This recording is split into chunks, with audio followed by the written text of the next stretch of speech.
Greetings and welcome.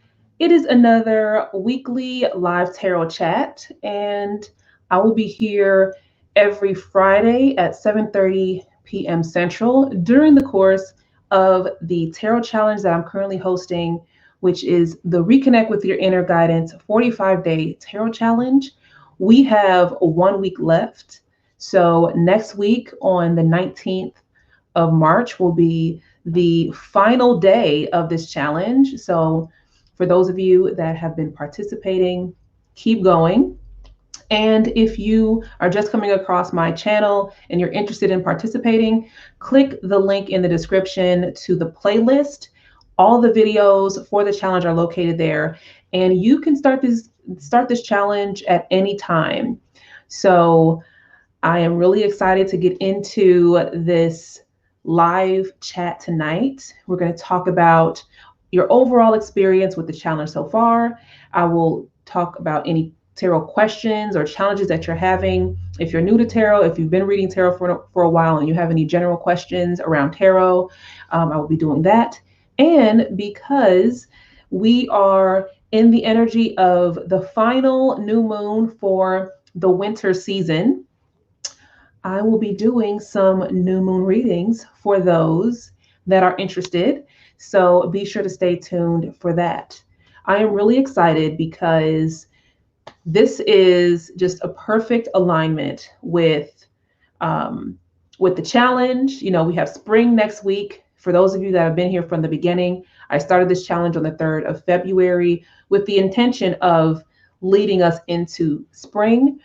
And next week, Friday, will be the last day before we go into spring. So I'm really excited about that. And now you have this new moon energy that we are in this weekend.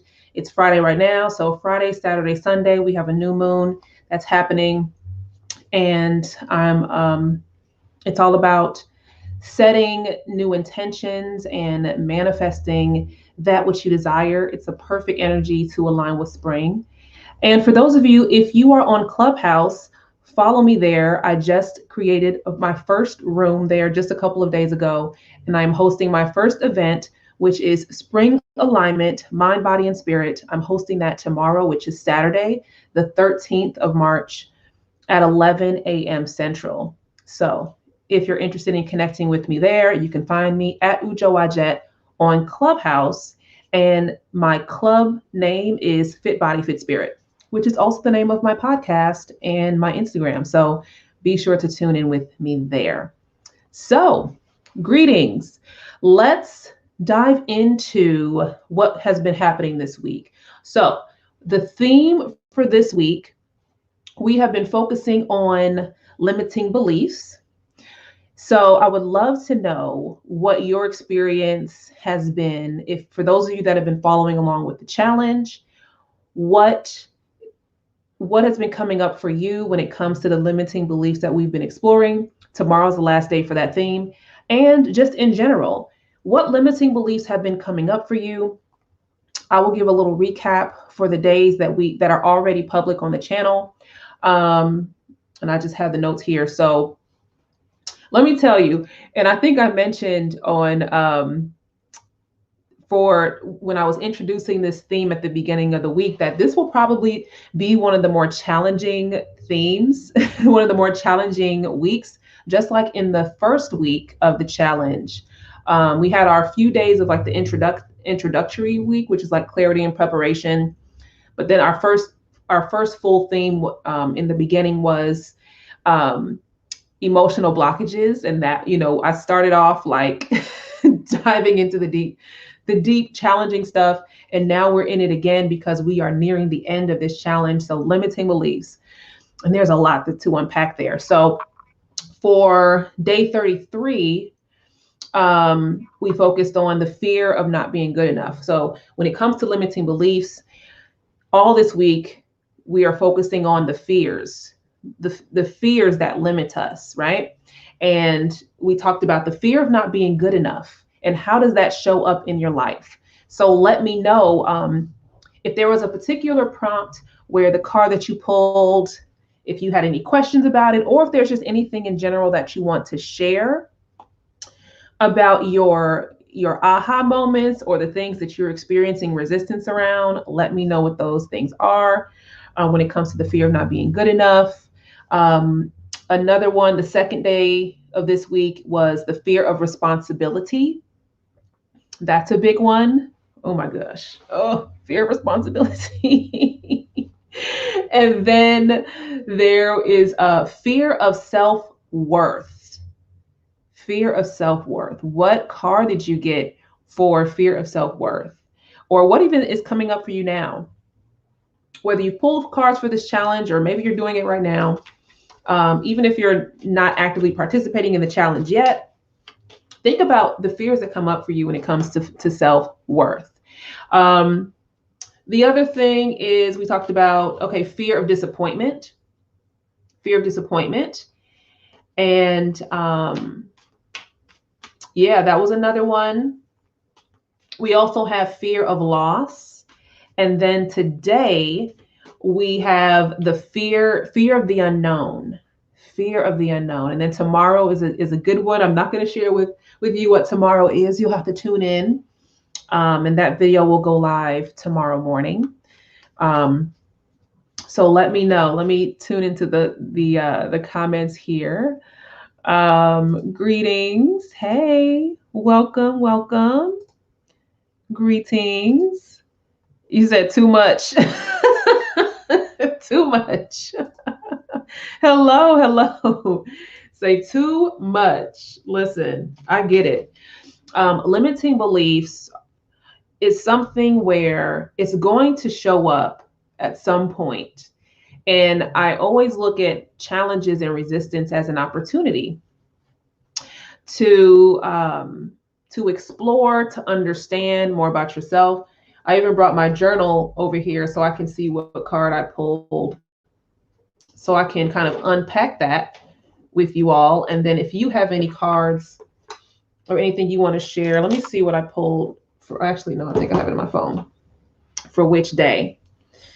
Because, sometimes one of the things with these tarot chats, one of the reasons why I wanted to create this challenge, part of it is for you to, the whole name of the challenge is Reconnect with Your Inner Guidance. So realigning, strengthening your intuition. The other part is to help you start to reframe how you, your questions and the things, like how you interact with your cards, so you can get a more effective response or a more effective clarity, or not more effective clarity. That doesn't make sense. So you can get more clarity by asking the right questions and kind of unpacking that.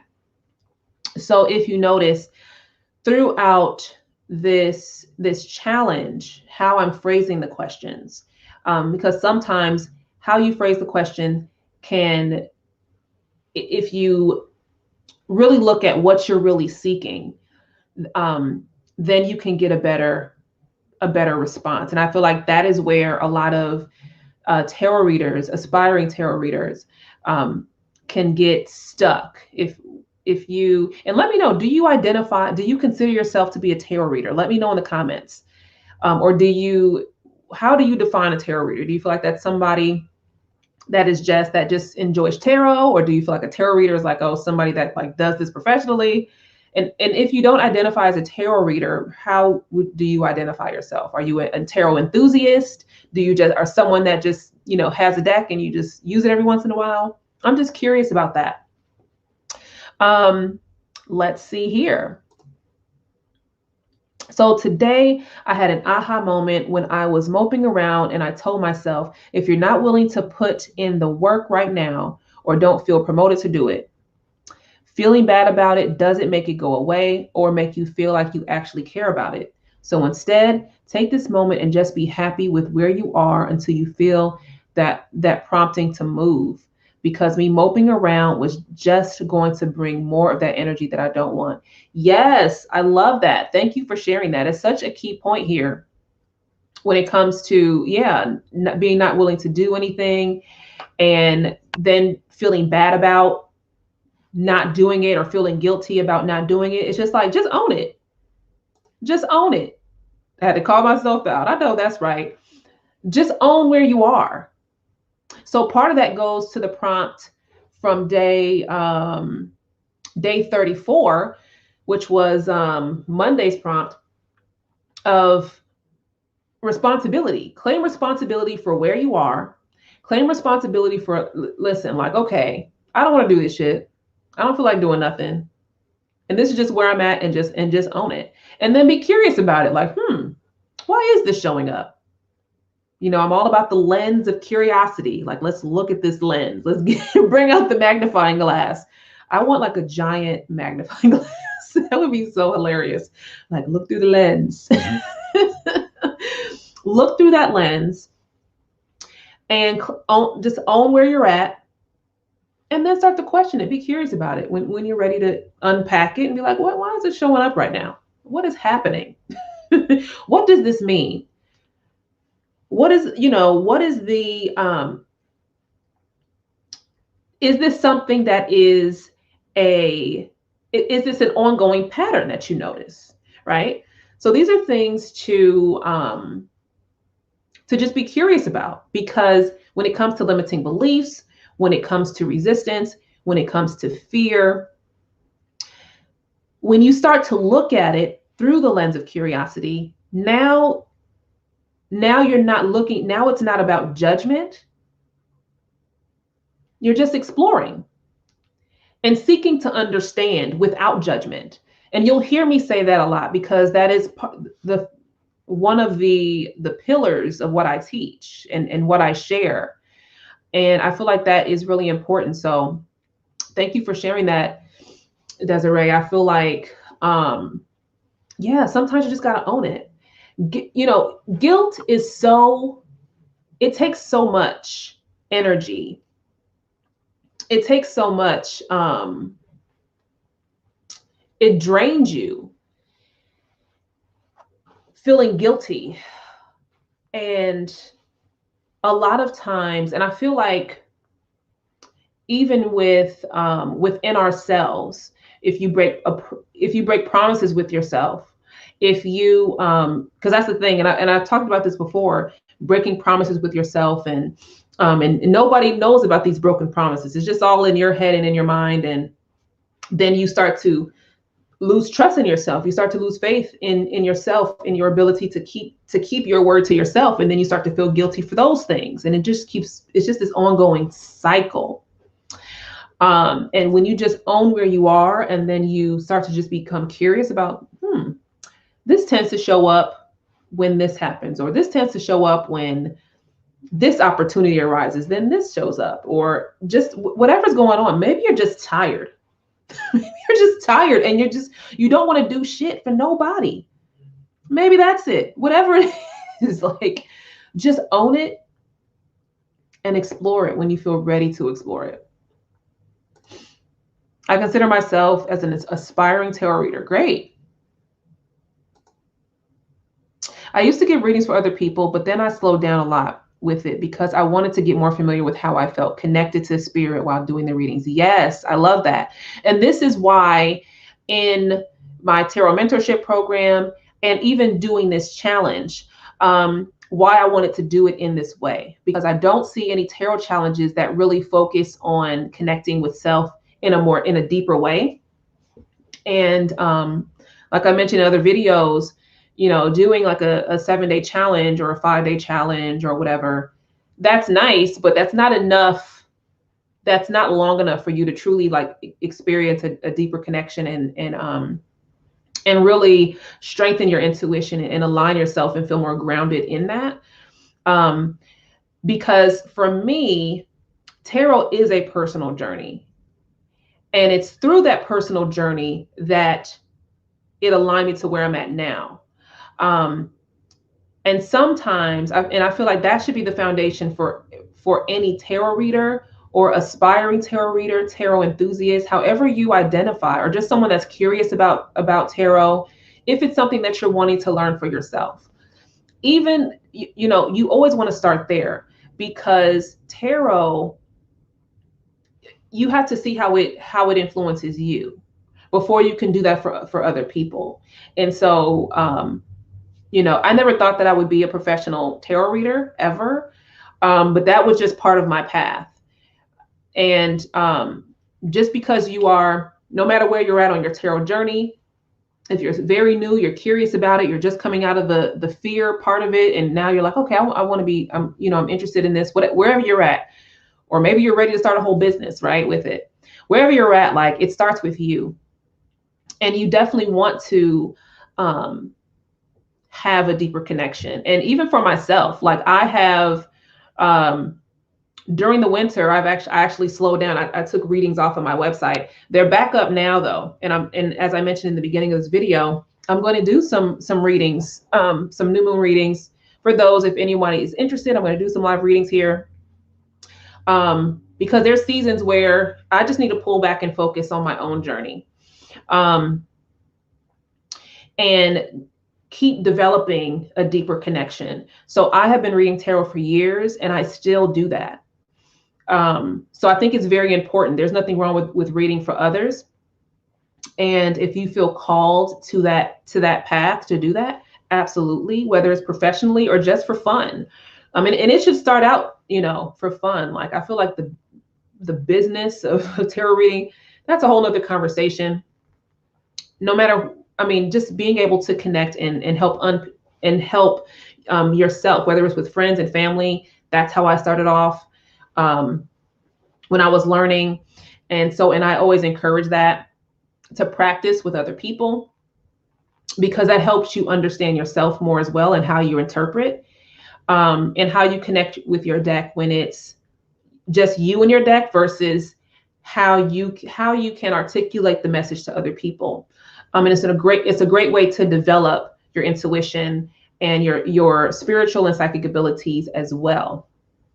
So I think there's always a place for it. But I'm glad that you had got the intuitive nudge to pull back, so you can connect with that more. And that's definitely a part of this challenge, for sure. So today I focused on an event that I am having in April.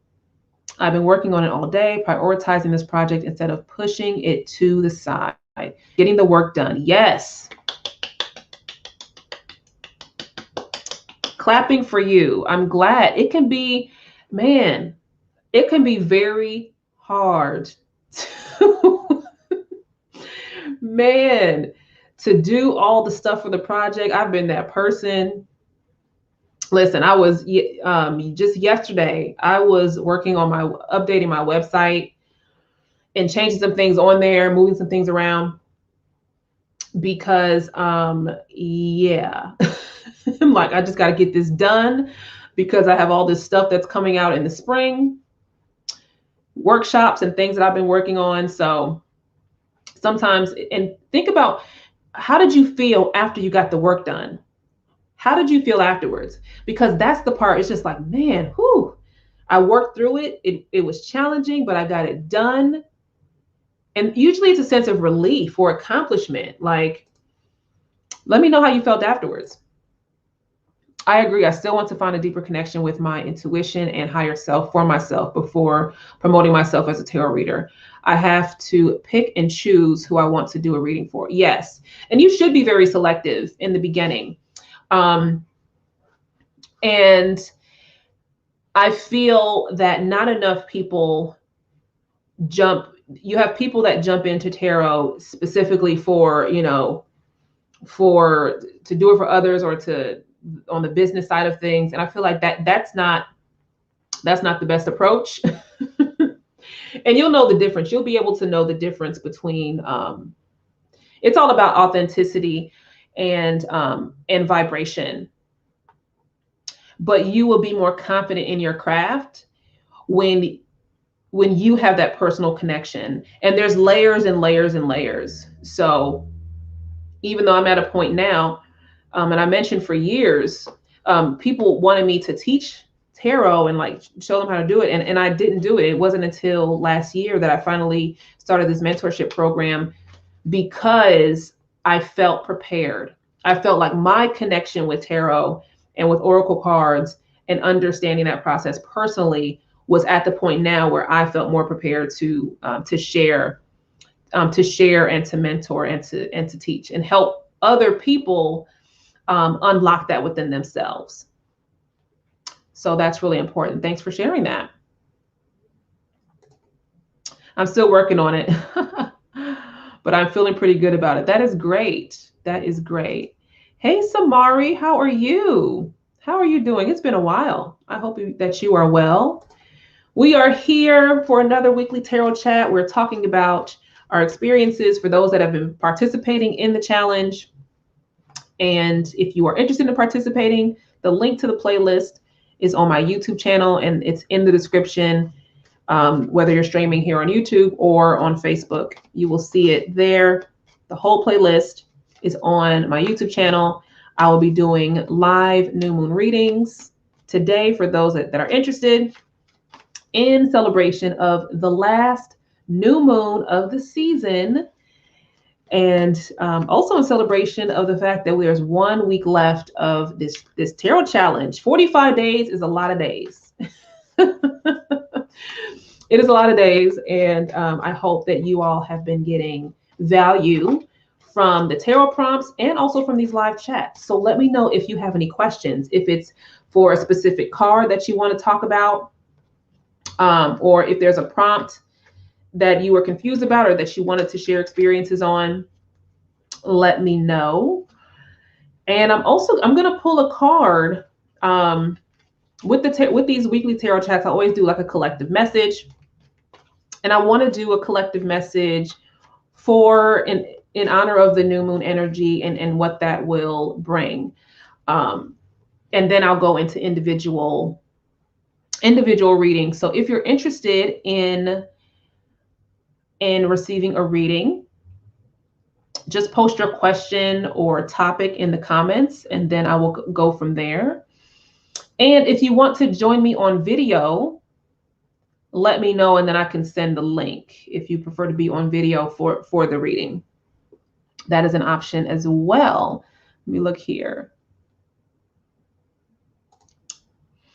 I had an individual who purposely came over to my place to hang out and then asked me to do a reading after I told them that we can set a day and time to do the reading. The nerve. Listen. You will have people. This is where boundaries come in. And this is something I've personally experienced, having, because tarot is fun and and people want to know things. And sometimes you have your friends or family, whatever, like, okay, yeah, and they just want to know right now. It's exciting for them to, ooh, I know somebody personally, I could just get a reading, whatever. And so part of the reason why reading for yourself is so important, and having that connection with yourself is so important, because when you are reading for others, there are certain boundaries that you want to have, and people will test your boundaries.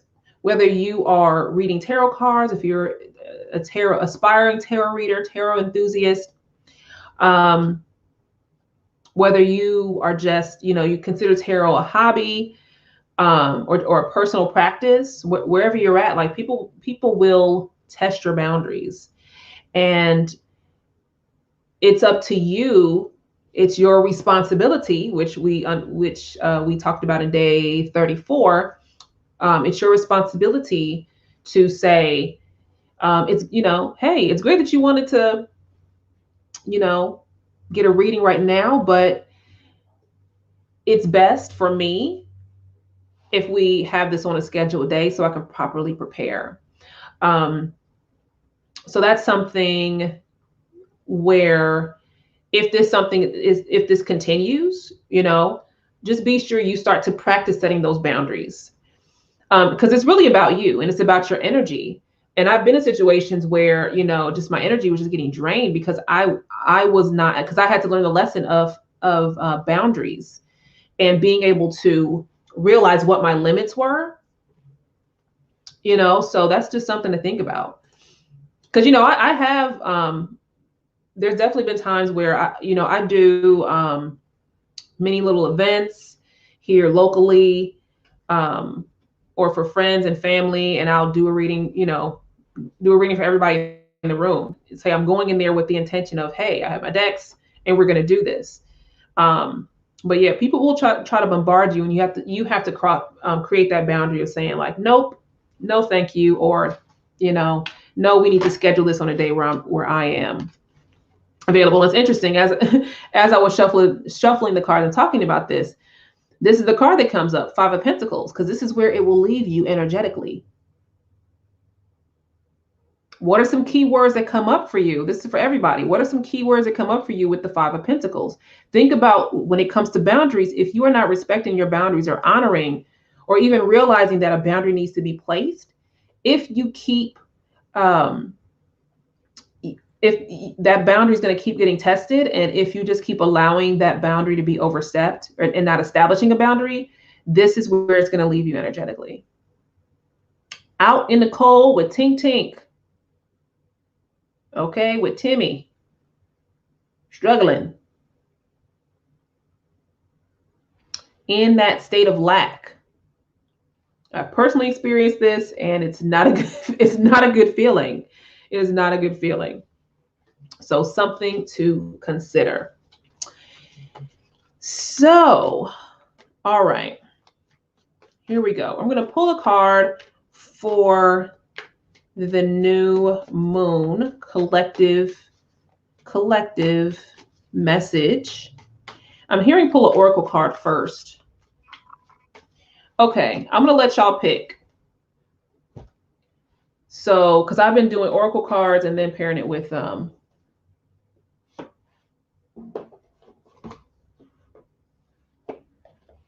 we did a vote last time too. Which oracle deck? Which one? Spirit Oracle, Nature Speak Oracle, or Gateway? Which oracle deck should I use? Let me know in the comments which one I should use. I'll be pulling an oracle card, and I also pull a tarot card for the collective message. Let me know. Spirit Oracle, Nature Speak Oracle, or Gateway Oracle? Let me know. Which deck should I use? Let me know in the comments. Let me know. They did not respect my time or energy. I put my foot down because they wanted me to read the meaning per oracle card the next day, and was really pushing me aside, having a conversation with a friend. Yeah. Yep. And that's the thing. And it'll show, like, and that person will still continue to test that. So yeah. We got a vote for Gateway, Gateway, Gateway. All right. Gateway it is. Gateway Oracle. All right. Gateway it is. If I'm selected, I would like a general reading. Okay. Yeah. Yep. I'll do a few readings. So whoever's interested, after I do the collective message, then I'll do some readings, and we will go from there. And I only sent out an email to those that are on my tarot list. I did not publicly announce it because I was like, whoever is here is meant to be here and receive a reading. Ooh. There we go. That back flipped out the deck. So if you are here and you've been wanting a reading, now is your time. I purposely only announced this to a handful of people. And I was like, whoever shows up, whoever is here is meant to be here and receive a reading. And that is why I did it. And then sometime in the spring, I'll do like a big like live tarot reading thing. But this is for my tarot peeps because we're still in the challenge. Embracing the future. So this is the oracle card for just the collective message for this new moon energy. Embracing the future. I step into the future with an open heart. Look at this card. I step into the future with an open heart. Look at that. Look at that. I mean, the first thing that comes to mind for me is like a portal. I see a portal here. And isn't that, I mean, new moon energy, is that not a portal? Is that not an opportunity to transition, to transform? This is um this time right now um is about transition and being able to embrace transition. And the question and the collective message here is, what do you want your future to look like? The future is tomorrow, the future is next week, the future is next year, right? The more that you let go of what no longer serves you, the more that you let go of resistance to change, the more you are able, the more equipped you are to embrace the future. But this takes me to the tarot prompt that we had for today. And for those of you, if you didn't check out the tarot prompt for today, the tarot prompt, let me look at the thing, for today is, how does the fear of the unknown show up in your life? So think about so this is in perfect alignment, right? How does the fear of the unknown show up when it comes to embracing the future? I want you to think about that right now and let me know in the comments. Isn't the future the unknown? And one of the things that's coming up is, you don't have to know the how to. You don't have to know every single step of what your future is going to be. You don't have to know how to get there. Just know that you will, and just trust that you will. Decide that you're willing to do what it takes. Another part of this is that letting go thing that I was talking about. Let go of your perceived expectations of what your future should be. The whole purpose of this 45-day Reconnect with Your Inner Guidance Tarot Challenge is for you to reconnect with your inner guidance. Is for you to recalibrate your compass, your inner compass, for you to strengthen your intuition. Why? Because when you are in alignment with your mind, your body, and your spirit, now you have connection to source. Now you're tuning in. Source is you. You are source. Your inner self, your infinite self. And when you are able to tune into that and refine that connection, that's how you get guided to your divine purpose, your divine destiny. Because I'm telling you right now, what I thought that I would be doing, I'm not doing exactly what I thought I would be doing. I had this whole plan after I left the military. Shout out to my veterans and those that are actively serving, right? I had a whole lot different idea of what I thought that I would be doing after I decided to leave the military. The one thing that I did do was trust that was the next step. So I knew the next step. So the next step will be revealed to you. Focus on that next step when it reveals itself to you, and then trust the rest. Because I really thought that I was supposed to be doing, like, I'm doing some things I'm doing, but I never thought I'd be doing the shit that I'm doing right now. Readings and tarot and all that. I did not think I would be doing any of this. I thought I would just be in doing the fitness and health thing. I was not expecting to have this whole spiritual aspect show up and be a major anchor in the work that I do. And even to where it's taking me. But there was a lot of things I had to let go along the way to get where I'm at right now. And even for where I'm going, what is the future? What is your future? Don't access the future from the mind. Access the future from your spirit, from your soul. Tap into your intuition. Tune in now. What do you feel? What do you see? What do you hear? We all have different strengths when it comes to how we spiritually communicate, and your different, spiritual abilities and psychic abilities. And I did a video about that. If you don't know where to start when it comes to psychic abilities, I have a video on my YouTube channel about that. But that's where you want to tune in. And then you will be guided from there. You will start to see the synchronicities. So embracing the future is about letting go and trusting. Let's pull a tarot card for this.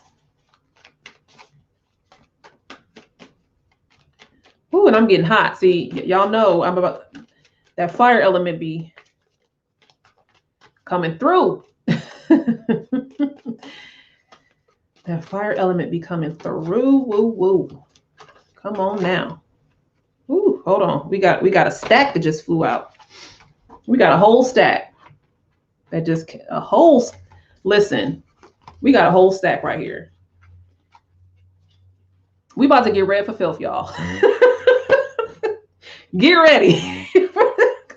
we got a whole hand here. 1, 2, 3, 4, 5, 6, 7. Okay.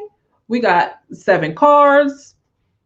We about to get ready for filth for this collective message. I'm telling you, listen, I'm trying to tell y'all. Y'all know the cards be doing this dirty. In the best way possible, though. In the best way possible. Let me read some of these comments before I pull a tarot. I do have to say, I'll say I'm very grateful for doing this challenge. I admit I was not as confident and felt I didn't know what the hell I was doing, but I'm so much better than I was when I started. Yay. Thank you. Thank you so much for sharing that. And that's the point, right? You're not going to have that confidence in the beginning. You're not going to feel like you know what you're doing. And and that's part of the reason why I wanted the process to be longer, so you can work through that resistance. And there's still things that you're not going to know, and it's okay to not know. But if you enjoyed this challenge, then be sure to stay tuned, because I will be offering workshops and things like that coming up this spring to dive even deeper. And then I also have my mentorship program, which will open up again. So stay tuned for that. And also more videos and things that I'll be sharing here on the channel. Yep, I'll be doing readings after the collective message. This definitely resonates. I love that image. I embrace my future. That is full of adventures, travel, new meaningful relationships, and opportunities that leads to financial wealth. I love that. Awesome. So let us listen. All these cards. Let me just give y'all the full thing here. Woo. We got all of this. That's the first card, 8 of Swords. Now it's interesting. I feel like this is, what was I talking about? Letting go. Letting go of the things that no longer serve you. In order for that to happen, you have to take the blindfold off. You have to look at the things that you feel that you are stuck in. But part of it is, what are you refusing to see? What are you refusing to see? What is it that you are allowing to keep you distracted? And this is all in the mind. This is all the mind stuff. You're a victim of your own mind. Okay? So think about how that gets in the way. How does that get in the way of you embracing the future? Your future self, your future environment, your inner self, your higher self. And what does it say here? It says, I step into the future with an open heart. If you are in your mind, if you are too much in your mind, how can you be in your heart? So you have to get out of the mind. Next card. We have the Four of Cups. So this actually takes me to what I was saying about though your expectations of what you think your future should be versus what is your soul calling you to do? What is your soul aligning you to do? Let go of what people or society or whatever has been telling you you think that you need to feel safe and secure or whatever. Some of you need to quit your damn job. Some of y'all need to let go of that damn job that you hate. Let go of that job. You know you need to start your own business. You know you need to be doing something else, or you know you need to be doing something else. Like, why aren't you doing it? Whatever you're not satisfied with, like, look at the things that you complain about. Look at the things that just are lackluster. What things are not bringing you joy? What things are draining you? What is being presented to you that you are constantly ignoring because you are trying to hold on to this false sense of security? And this goes back to letting things go. Listen. Some of y'all need to stop letting some of these things that y'all are doing, like, just draining you because you feel like, oh, well, I have to do this. Whew. Oh, I have to do it this way. No, what is your spirit calling you to do? What has been nudging you? I feel like there's some of y'all here, there's something that's been nudging you and you have just been like, no, I have to do it this way because this is the safe way. Fuck being safe. It's not, what is safe? What is safe anymore?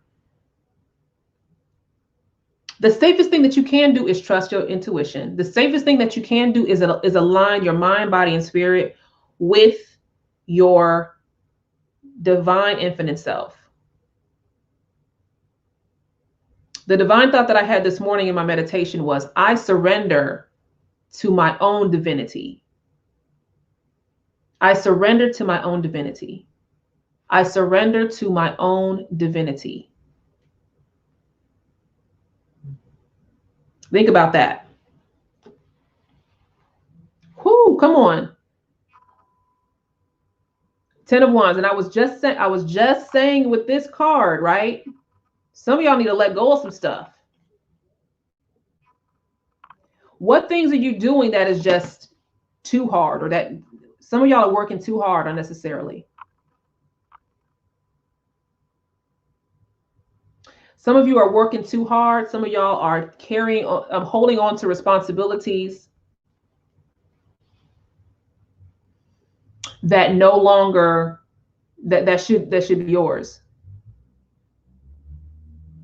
It's interesting because with these 3 cards, think about this. We've been talking about limiting beliefs. The theme this week for the Tarot Challenge has been limiting beliefs. And aren't these the limiting, like, these are limiting beliefs right here that are preventing you from embracing your future. These are the limiting beliefs right here. I notice I keep pulling the King of Pentacles in this challenge. So think about how that shows up when it comes to, what have I talked about with the court cards, and how that shows up in the realms of levels of responsibility and authority, right? Or maybe you're supposed to be the King of Pentacles, but maybe you're acting like the Page. Where are you not claiming responsibility and authority? Well, I saw 777 5 times on Wednesday, along with other angel numbers. I see them often. So listen, that's a sign. Greetings, the Magician. Hey, Linda, welcome. We're being tarot dragged. I'm telling you, listen, when them 7 cards came out, I was like, okay, yep, we about to get dragged for filth.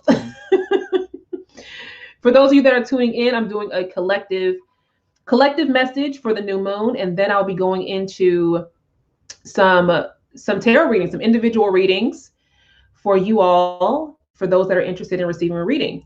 The collective message so far, the oracle card we got is embracing the future, and now 7 cards slipped out of this deck, so we're almost halfway through. And right now what is showing up, this was the first card, 8 of Swords, then we got the 4 of Cups, and then the 10 of Wands. Does this not look like resistance and the things that you are allowing to get in the way of you embracing yourself? Like, this is the stuff that you got to let go of. This is the stuff you got to work through so you can embrace that future self. What do you want your future to be?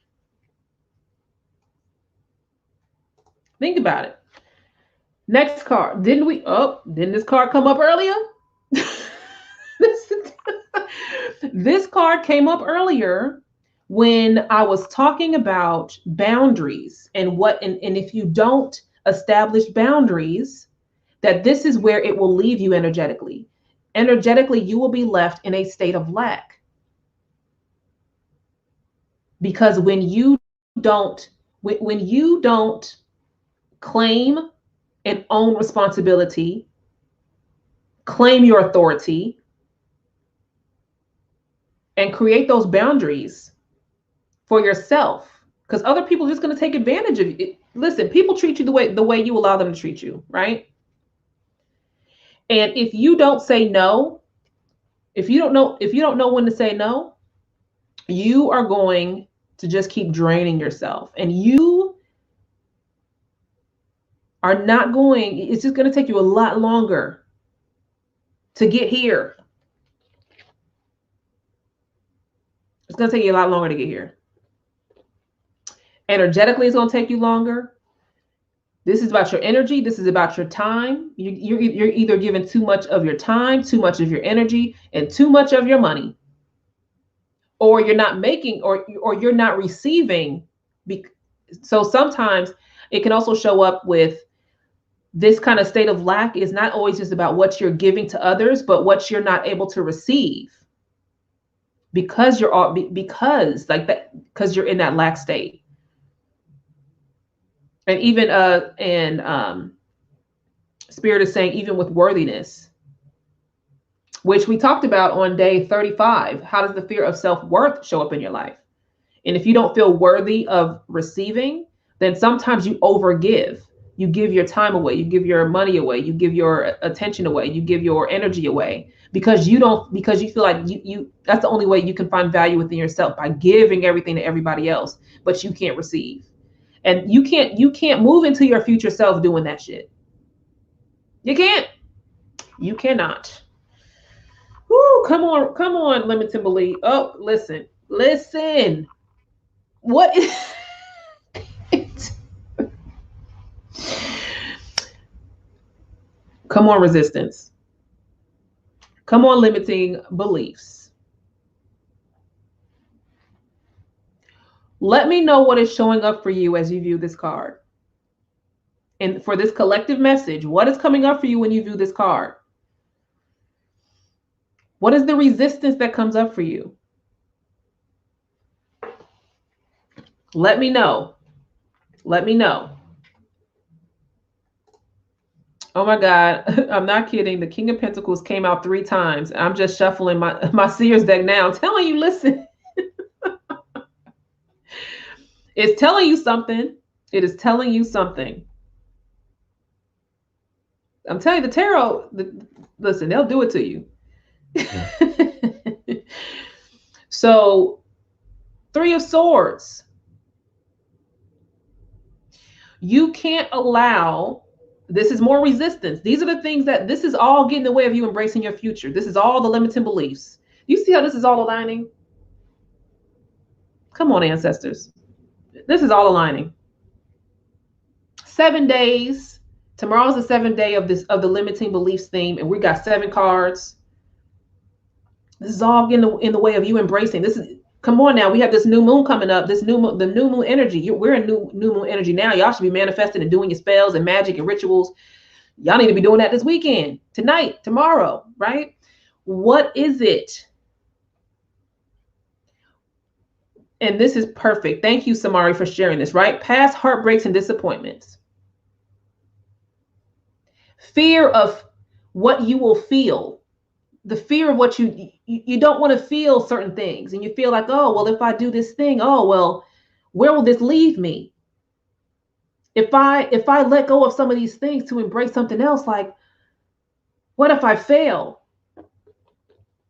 What if something terrible happens? What if I don't get what I want? What if I disappoint other people?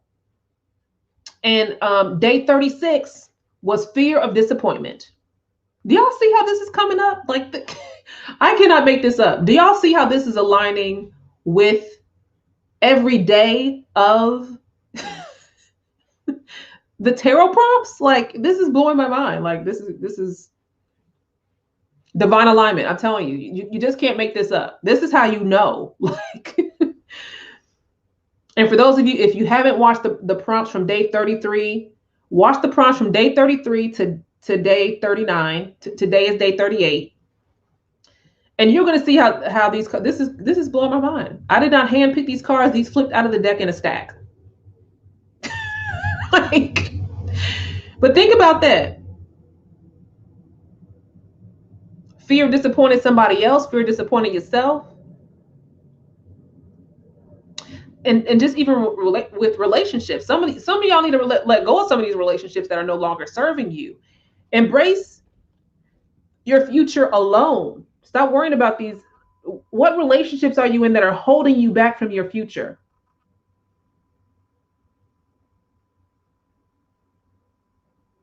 What relationships, whether it's with yourself or others?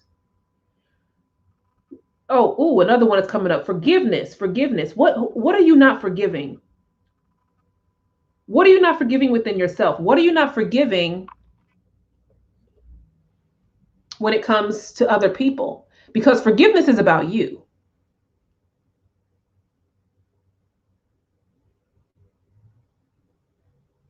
So who do you need to forgive? Is it yourself?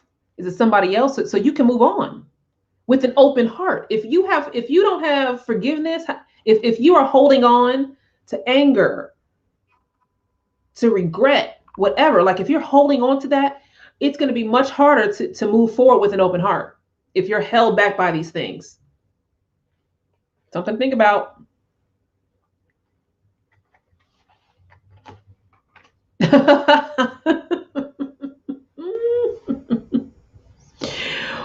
Whew, come on, we got the death card.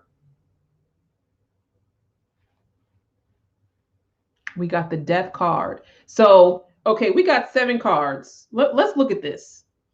If this is aligning, wait a minute, I did these backwards. That was not the first card. This was the first card. Card number 2. Card number 3. Number 4. This was the 5th card. This is the 6th card, and this is the 6th day of the week, yes. Death card. And what's today's prompt? Fear of the unknown. What is death but a transition? An opportunity to shed. What death are you fearing? Death comes in many forms. Death is not just about releasing your physical form. How is death showing up? What needs to die? What needs to transition? In your mind, in your body, in your spirit, in your physical environment? What habits need to, what things, like, do you need to just shed and let go of? Sometimes the death is the older self, right? You have the death, because what happens? What's the opportunity after death? Rebirth. Is that in itself not embracing the future? When you accept, when you embrace death, you simultaneously are embracing a new version of yourself. Death is the unknown, because who do you become after death? That is an unknown within itself. Telling you, these cards are getting deep. We got one more card. Let me go to the comments here. Allowing opinions of loved ones to have too much effect on my art. Yes, that's a great one, Linda. Ujo, the three of swords pops up on my end too. Child, listen, they get you today, girl. Past people who betrayed me in the past have affected my trust in relationships. Exes still trying to be in my life and talking mess about me. Listen, hey death, hey three, listen, cut those people off. Fuck them.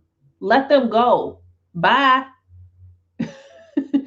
It goes back to boundaries. It goes back to boundaries. Have you thought about moving? I'm hearing move, move, move. I'm not sure if this moving for you is to move to, like, actually move to a location, or to do some form of movement. For some reason, that's coming up for you. Death to those who no longer serve you. Death to the old jobs or routines that don't serve you. Death to fear. Yes, all of that. Yes to all of that. I pulled the death card on day 33. Ooh, okay. The fear of self-worth. Come on. So with that one, right? Think about how the prompt, it's about how does the fear of self-worth show up in your life, right? How does the fear of death show up in your life? So how would that show up for you when it comes to self-worth? Maybe there's an aspect of self-worth that needs to transition. You need to shed your current perspective of self-worth. It could also, this self-worth in relation to that prompt today 3 could be, maybe you don't have, maybe self-worth is actually dead for you, like there is none, and you need to build up your self-worth. Maybe you don't have any, or maybe you feel like you don't have any, or you don't have enough, right? And now you need to build that up. So there's some things there. Let me know what came up for you when you pulled that card for that day. We got one more card left for the collective message, and then we'll go into individual readings. Why can't they just leave me alone? They ain't gonna leave you alone till you listen, child. They ain't gonna leave you alone till you listen. And that's just how it works. I'm moving. Oh, you are moving. Okay, great. I just signed a year lease with a new roommate, and I'm working with the city now. That's fantastic. I've thought about moving, but I couldn't financially. Maybe this year I can. Maybe you can. And part of it, is being, just saying yes to it. When you start to you start to surrender to your own divinity, and surrendering to your own divinity, in my opinion, is about when you realize that you are divine, that you are source, right? When you connect to the infinite aspect of yourself, your infinite self, your soul self, your higher self, your inner self. When you realize that aspect of yourself, that's when you're connecting to your divinity. And when you operate from there, everything will start to align. Everything will start to align. So sometimes, and there could still be some lessons there for you. I blocked them and we are in the same community. Dance. Okay, great. So with that, like, it will all, when you just say yes, when you say yes to whatever that future holds for you, Remember, you don't have to know this. You don't have to know every single step of the way. You just need to know that the next step that's being revealed to you. Whatever step is being revealed to you, and then just trust. And that can be very terrifying. It can be, right? So part of the thing that needs to die is letting go. Because think about how this aligns with today's prompt. How does the fear of the unknown show up in your life? How does this show up for today's collective message in relation to the new moon? Let that part of you die. Release that so you can trust. Any of the limiting beliefs that are holding you back, that needs to transition and needs to be transmutated so you can embrace this. And let's look at the last card for the collective message. Ooh, come on. Temperance. Be sure to tune in tomorrow morning. The tarot prompt for tomorrow will show up, and then you'll see how this aligns with the tarot prompt for tomorrow. But let's see how this aligns just with the overall collective message for this new moon. What comes up for you? Think about all this struggle we went through. Okay, look at this. This is all the resistance that's coming up. All the resistance from you embracing everything that's holding you back from embracing your future self. The mind, the work. These are all the limiting beliefs that are coming up for you. All the limiting beliefs, all the resistance that's coming up. This is all resistance. State of lack, fear, disappointment, worry. And now it's time you got to shed all of that so you can get here. This is the rebirth. Wasn't I talking about the rebirth? I mean, like, come on. Come on. This is the renewal, the bringing back balance to your divine self. Think of this. That crown is yours.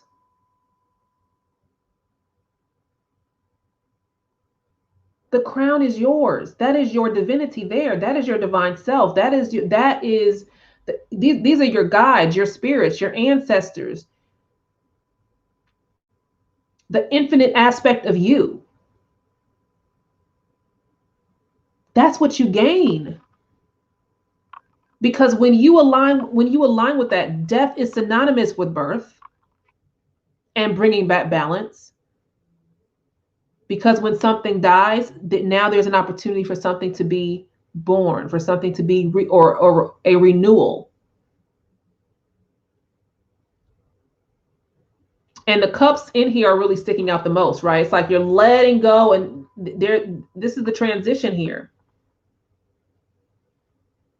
So you can get here. Whoo, come on. I mean, this is, listen, when this whole stack of cards, and it just flipped out just like this, like it just flipped out. When that whole stack came on out in relation to this message, it's like, come on, resistance. I mean, in alignment and with everything for this theme, you can't make this up. Y'all saw it happen right here.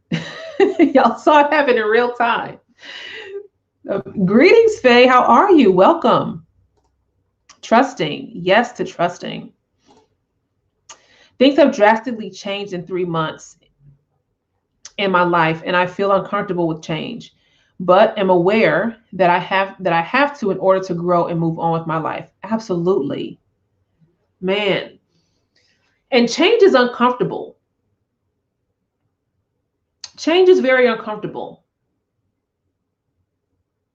And thank you for sharing that, right? Yeah, things are going to change. And that's the one thing that you have to embrace the most, is that change is a constant fixture, right? That is one thing that you can always expect. change. In the same way that we are in transition now. We are in transition. We are in the midst of that right now as nature changes. So I use nature as my clock now. The Gregorian calendar, and I mentioned this in another video, like I'm not, I was talking about that yesterday a little bit on my live stream. Yeah, I follow nature now. And this is why, for those of you, if you're on Clubhouse, I just created a club on there, like literally yesterday or the day before yesterday.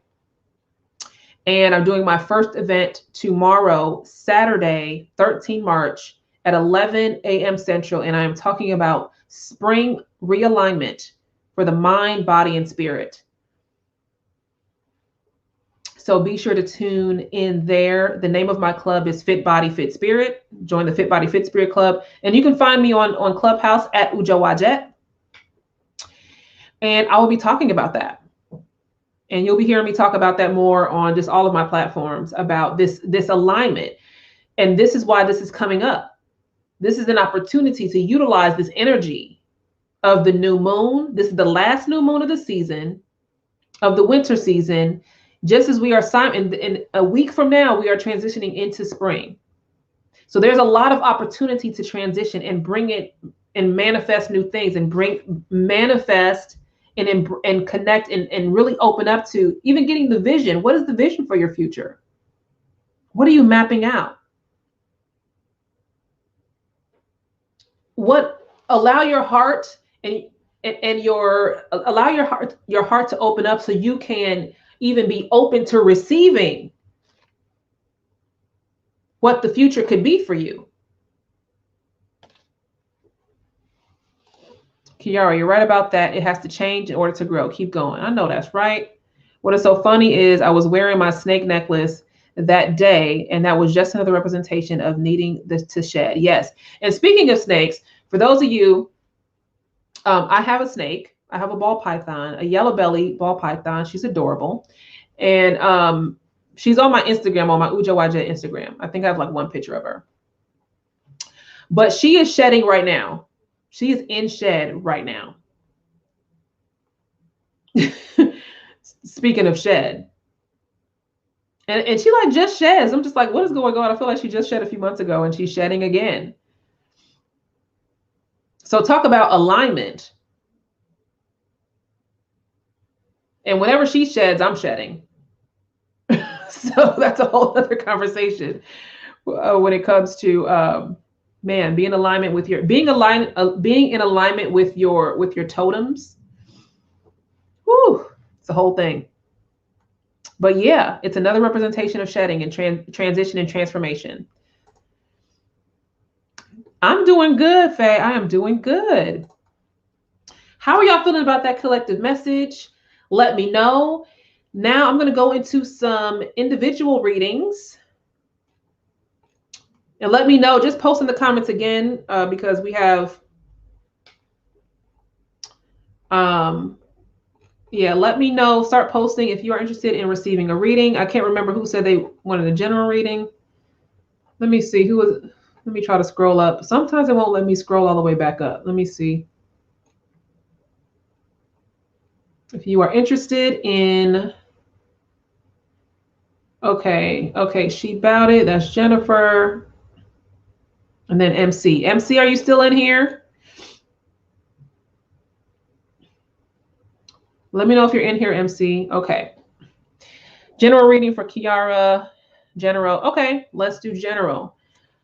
So yeah, this was deep, y'all. This was deep. All of this. Woo. So y'all got that message? And for those of y'all, let me just do another recap here. Okay. We got the 8 of Swords, the 10 of Wands, the 4 of Cups, the 5 of Pentacles, the 3 of Swords. We got the Death card, and then we got Temperance. And for the Oracle card, we got Embracing the Future. I step into the future with an open heart. Now we're going to get into some individual readings, and then we will conclude. Can y'all believe we have 1 week left of this challenge? Oh my gosh, like next Friday will be the last official tarot chat. Weekly tarot chat. Isn't that interesting? Isn't that crazy? Isn't that wild? It's good stuff though. All right. And I do have, for those of you, or if you know anybody, I do have readings are now back up on my site, on my website. So if you go to ujowajet.com, if you want a one-on-one reading, those are now available on my site. And go to ujowajet.com and click on work with me. And then you can see tarot reading and energy readings in the drop down. If you are interested in that. All right. Kiara.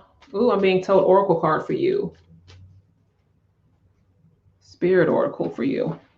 See, so one of the things, and I like to kind of, in my process, right? So my decks talk to me. Spirit will tell me, oh, use this deck or this deck. So sometimes I'll have one deck like, oh, no, do this one. Oh, no, she wants this one. She needs this one. Like, okay. So you'll see me switching decks and moving things around. And yeah. But yeah, it's been like we got 1 week left. And let me know what your takeaway is so far.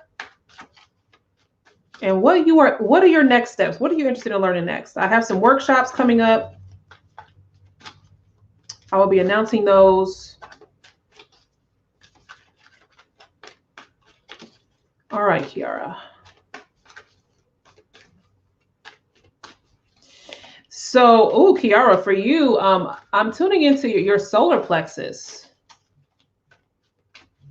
I'm hearing confidence boost, confidence boost, confidence boost. Like now is a time for you. This is going to be this new moon and going into the spring. This is a great opportunity for you to start, or for you to gain a confidence boost. I feel like this is, if you're not that familiar with chakras, this is a great opportunity for you to start tuning into your energy centers a bit more, and using this energy to heal and to strengthen the solar plexus. The solar plexus is all about personal power. It's about identity. This is an opportunity for you to start connecting with who are you? This is like you. This isn't you becoming who you are. This is a great growing. Oh, that just flipped out. A great time for you to grow and learn. Like this is your rebirth. How old are you? How old are you, Kiara? Because I feel like, do you know your life path number at all? For some reason that feels significant. So, and if you don't know your life path number, this is also a thing that you can look up. And if you're not sure how to do that, let me know. But here's your card. Sacred knowledge. Now, isn't it interesting? I was picking up on solar plexus, and we have this yellow here. Sacred knowledge. Ancient and sacred knowledge is waiting within the heart of the earth, yearning to be discovered. Crystals hold the key. Connect energetically with the earth and her crystal realm. Healing, love, and abundance result. Listen, come on, alignment. This is all about, so, I was saying before, while I was still shuffling, this is a time for you. The solar plexus is coming up. I really feel this for you in your solar plexus. This is about you establishing your personal power and you finding your identity. This is like a renewal for you. This is how you're going to tap in to your sacred knowledge. The key is within your solar plexus. And so this This is going to be a great opportunity for you. How old are you, Kiara? Oh, hold on. Let me go in the comments here. Hello, is there a list? No, just put Stitch Dummy. Just I am. There's not a lit. Well, I'm just kind of going in order of who posted what. So just if you want a general reading or you have a question, just post in the comments and I'll just go kind of down the list. Let me see this. I'm proud of myself for finishing this 45-day challenge. Future self, yes. And everybody else who did the challenge. I am proud too. I'm so proud of you. I'm proud of everybody. And we're going to have a little mini celebration next week. Okay, I'm 29. Okay. My life path number is 7. Come on, my life path number is 7-2. It's a 7-2. Up, come on, she about it. Your life path number is 7-2. Oh, that's your expression number. It's 2. Okay. But 7 is showing up. Look at your expression number, she about it. Okay. So that makes sense because something was saying there's something significant about your birthday. So you're in an 11 year right now. 11 is a very powerful year. It's a year of death and transformation. Believe it or not. It is the year of transition. You're in a master number year right now. So this makes sense. And then your life path number is 7. That is also my life path number. Life path number 7 is all about it's all about the spirit journey. It is all about the spiritual journey. And this is your birthday this season. So this is the opportunity that's coming up for you. This is where you unlock think of the 11 as the gateway, the double doors to your spirit self.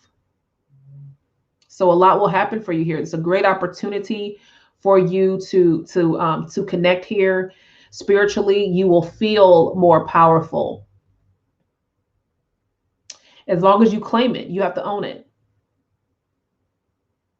So start learning who you are and be open to it. So embracing that future self, like that was shown up in the collective message. Don't fear who you are. Just be curious about what it means. And at any point, if you feel stuck, if you feel unsure, be curious about it. But this is a great opportunity for you to learn and for you to grow within yourself. So that's why that's coming up. And your birthday's November 30th. Yep. So yeah, so you just really turned 29. So yeah, you're entering into this. And now with this season coming up, with the season of spring, it's going to amplify for you. So listen. My intuition or spirit guides led me to finding my cornelian crystal yesterday in my closet that I forgot all about, and it's the stone of confidence. So there you go, divine alignment. This is confirmation. Confirmation. And there are 11 people watching right now. Even more confirmation. All right. Well, happy birthday to you. Absolutely. So I hope that message resonated for you, Kiara. Let's see who is next. Let me scroll back up here. Okay. She about it. Oh, I'm hearing Gateway, Tarot, Gateway. Which one is it? Tarot. All right, Tarot for you. Tarot for you. Let's see.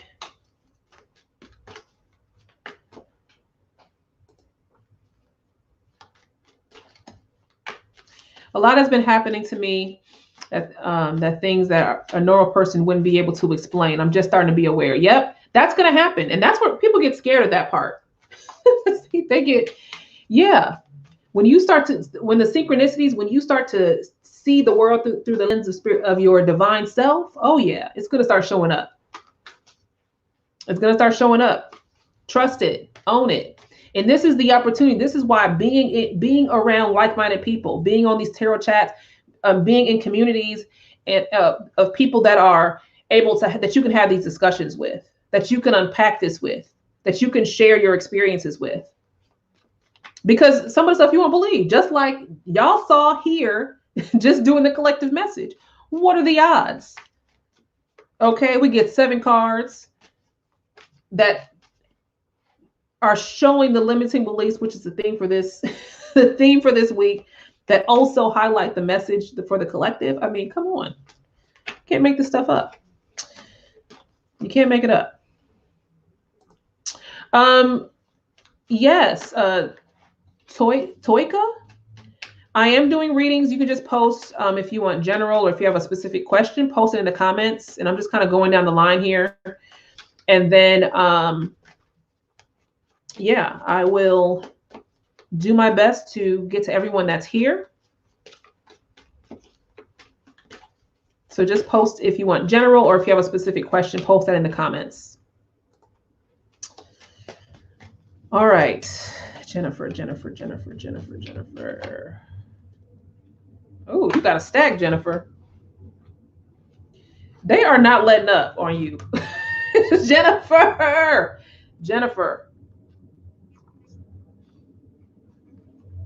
These are the cards that came up for you.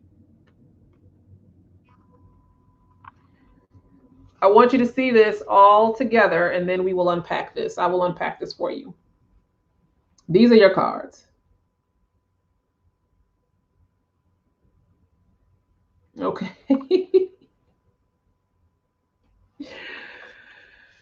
All right. Listen.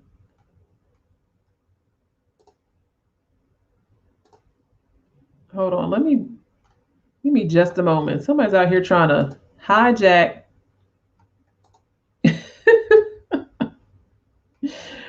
Somebody's out here trying to hijack. This is what I'm talking about. That is so funny. Okay. Here we go. Whew. So,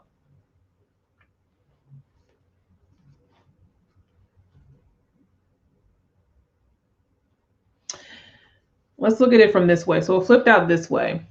So we're looking at this way. Page of Cups is the first card.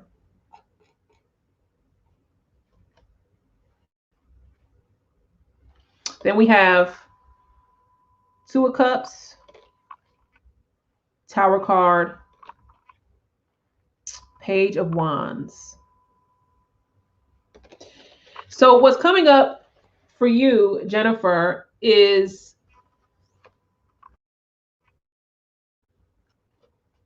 it's time to start reestablishing, like shifting. Like this is a renewal for you when it comes to how you show up emotionally. And I see this both ways, and I'm going to look at this both ways, right? From one end of the spectrum, you have 2 pages here. So this right now, the court cards are representing, so you have the pages that are representing kind of where you're at in relation to role or authority or experience. So with your emotions in the Page of Cups, and then with what you do and how you do them, right, are in this kind of novice stage. You need to break out of this novice stage. You have been holding on to this novice stage longer than you need to be. What has been holding you back? Relationships. But this kind of came up for you already. So there needs to be there's a direct influence between relationships. And this doesn't always mean romantic relationships, partnerships, that there needs to be a shift there.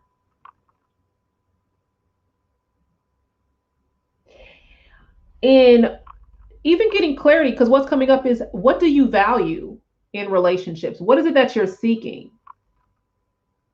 This is going to be an opportunity for you to shed and let go, and just be open to embrace the changes in relationships, your relationship with yourself and with others. These things are holding you back in a lot of ways. But this also will create a new opportunity, because this is also about building and establishing new partnerships and relationships that will break you out of this page state, so you can start doing more, so you can start progressing. So this is going to happen on both ends. Does that make sense? Let me know if that makes sense. Do you see how it's all connected? It is all connected. So I feel like with this Tower card, there are going to be some things. It's not always going to be comfortable, but it's going to be things that need to happen for you to break out of the pay. I feel like it's a mindset. It goes back to I think earlier you were saying you kept getting the King of Pentacles, and it's like, are you claiming your authority? Are you really owning that? What is the hesitation there? It's time to break out of that. So that's what's coming up for you. I hope that message resonated for you. Let's see who was next. All right, Samari, are you still in here?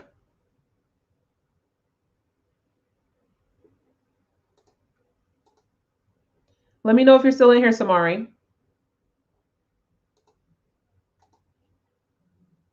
Let me know.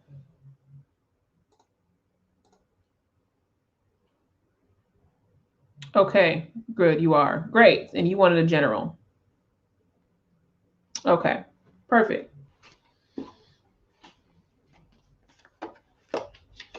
Oh, okay, Spirit Oracle for you.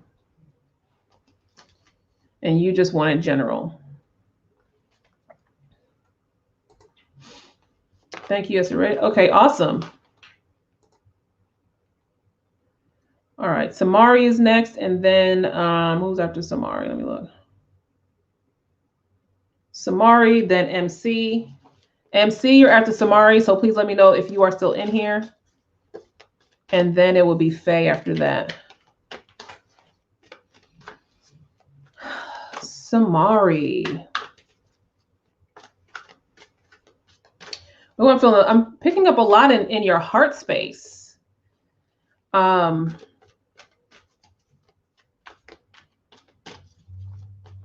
I'm picking up a lot of energy there. A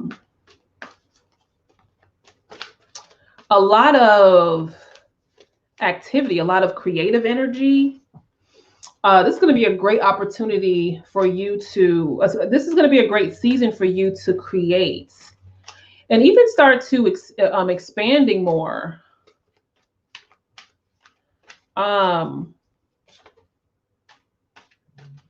For you to start expanding more on whatever it is that you're doing. This would be a great time to do that. Just to start doing that. I almost feel like there's been this pull, like your heart is pulling you to start doing more, to start expanding, or to take things to like this next level with the things that you're passionate about. But like now it's I feel like there's been this tug for a while, and now is the time to kind of move forward with that. Or take advantage of this transition of the new moon and with the season to do that. Ride this wave. Take advantage of it. Take advantage of it. Tune into the heart space. And even going into helping other people with their with their heart. There's something like, I don't know, there's something going on here. Like what I'm seeing is like something with the heart. And there's things that you can do to help others. I don't know if you're already doing this to help with their heart space. If you're not already doing that, do that. If you have been doing that, do it more or take it to that next level with helping other people heal their heart space. Let me know if this is resonating. Helping other people heal their heart space or tap into their heart space. There's something that like that's an area of strength for you to for other people. So it's kind of tied into what your passion, what you're drawn to do, but then also how you can help others. And the things that you're doing or creating. So let's, oh, we got a jumper. And here's your card. We got a jumper for you, ancient knowledge. And you know, what's sticking out to me is that the symbol, the ankh inside of this thing. Like, do you like to have something like that? I keep feeling like there's something here. I don't know if, do you create something or put something there? If you make something or whatever, I don't know, but something to either that you use as a tool for yourself or others and that you create for the heart space. Does that make sense? The symbol in the middle here. Let me try to tune in so y'all can see that.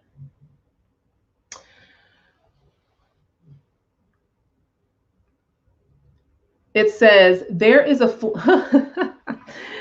listen, Samari, it says, there is a flame inside your heart, a light that stems from the dawn of time. Ancient love and ancient knowledge are being rekindled. Close your eyes. I want you to do this if you're able to right now. Samari, if you're able to do this right now, please do. Close your eyes. Connect with and feel the loving wisdom you hold. I'm going to say that again. Close your eyes. Connect with and feel the loving wisdom you hold. Let it flow out from your heart and transform your life. I'm going to say that again. Close your eyes. Connect with and feel the loving wisdom you hold. Let it flow out from your heart and transform your life. I mean, I feel like you're supposed to be like using this symbol. It's not coming up, but using it's like an ankh. Using it as a tool or something, or creating this or using that as a tool in the work you're supposed to do, or something to amplify the heart space. I mean, this is what I'm talking about. This is what I'm talking about. Y'all see me here reading these things. This is just what I'm picking up intuitively. And then the card that comes up literally is saying the damn near the thing. That's what I'm trying to tell you. When you are in alignment with your mind, your body, and your spirit, like this is how it shows up. I'm telling you, I don't need these cards. But this is, but I mean, just it almost like it's just, it just blows my mind. And just let me know if this is resonating. Let me go to the comments. I have not, but that is what I'm drawn to do. Yeah. So what's been holding you back, Samari? Why have you not been doing it? This is the opportunity for you to do this. Start taking advantage of this energy. This is what you need to be manifesting for this new moon and into the spring. This is a powerful time for you. Your power source. I mean, like when it comes to your power, your magic is all, it's in the heart. I mean, does this not confirm it? Does this not confirm it? There is a flame inside your heart that's a light that stems from the dawn of time. Ancient love and knowledge are being rekindled. This is the union that's happening for you. That is what is coming for you. This bridging together. And this is something, when I was reading that to you, it felt like a specific instruction for you to do that. This is for you to tap in and to activate that and to remember. So what's been getting in the way? It's time for you to do the thing that you're drawn to. And if you were here listening to the collective message about embracing your future, your future is this right here. Ancient knowledge. Tapping into that, tapping into the powers and your healing abilities to help others and to transform your life and your business. This shit you're supposed to be doing. You're supposed to be doing this. Embrace the future. What is the resistance that is holding you back from getting here? I'm wearing Ankh earrings right now. Oh, come on now. I mean, you can't make this up. Wow, powerful. I'm telling you, listen, do you see this? I mean, come on. Is that Venus symbol that represents creativity as well? Venus does represent creativity. Look at this.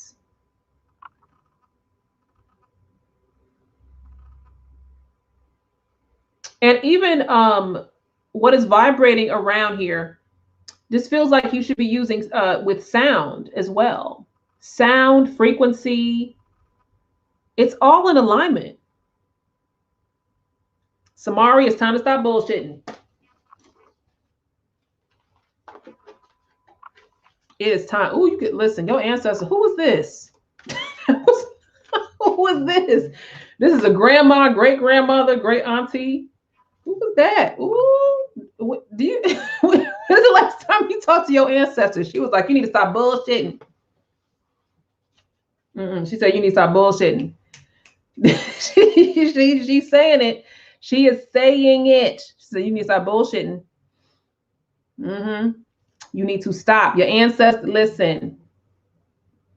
Talk to your ancestors. If you haven't been doing so, now is the time. They say you need to stop bullshitting, Samari. It is time for you to start doing what you are meant to be doing. Whatever is holding you back, you got to start exploring that. It's time. You need to be doing your work. Doing your work. Because the work that you do for yourself simultaneously helps other people. Do your work. These are your ancestors, man. Who are these people? Listen, this is like a great grandmother, great aunt, or something.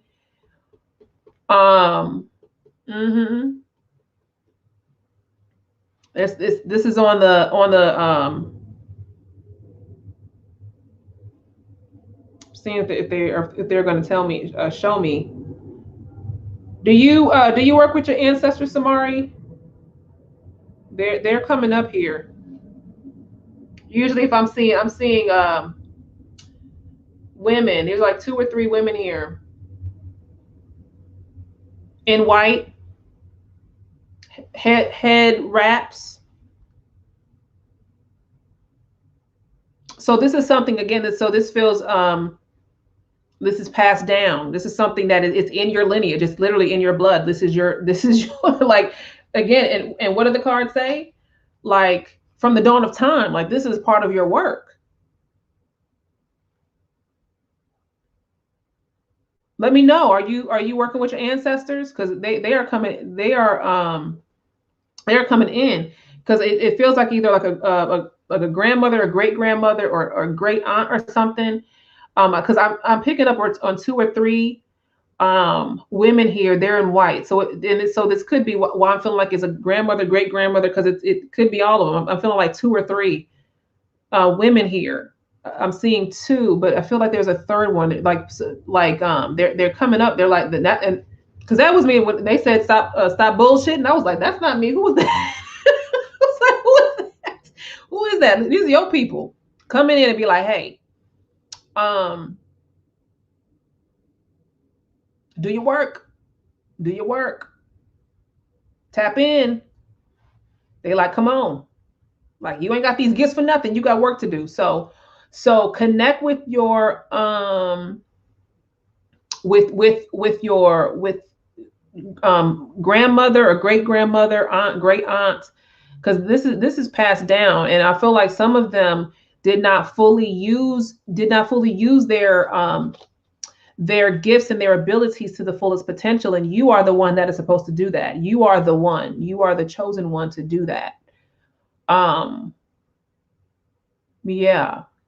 So I hope that resonates. You are the one, and they'll show you the way. Yeah.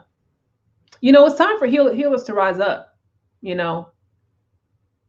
Um, and that's part of my mission, with the things I'm doing. I'm not just here to tell you, my goal and my mission is to empower you with teaching, with doing this tarot challenge, doing the mentorship, and all the things that you'll even see me do moving forward. It's to empower you and to teach you to activate this stuff within yourself. We need more people vibrating much higher. It's time for you to start using your gifts and understanding what they are. And that's what I realized a lot of people's resistance is to connecting with themselves and not understanding that. And now's the time, because that's where the true freedom lies. Yes, I do the sound bowls. Yes, the sound bowls. Yes, that's my grandmother.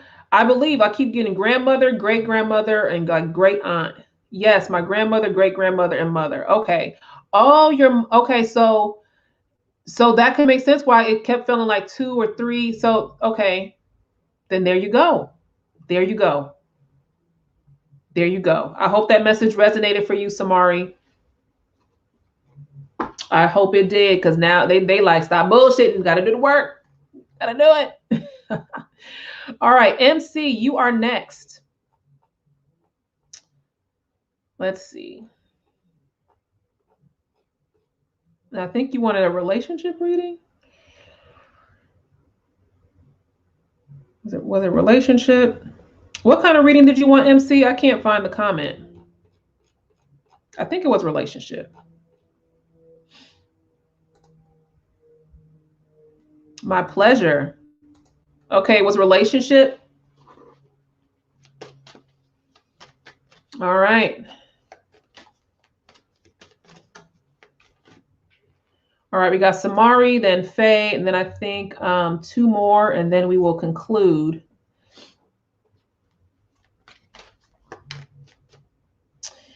Yes, Stitch, you are after. Yes, you're still on the list. I'm about to do MC, then there's Faye, and then Stitch. It'll be you, and then it will be Toika.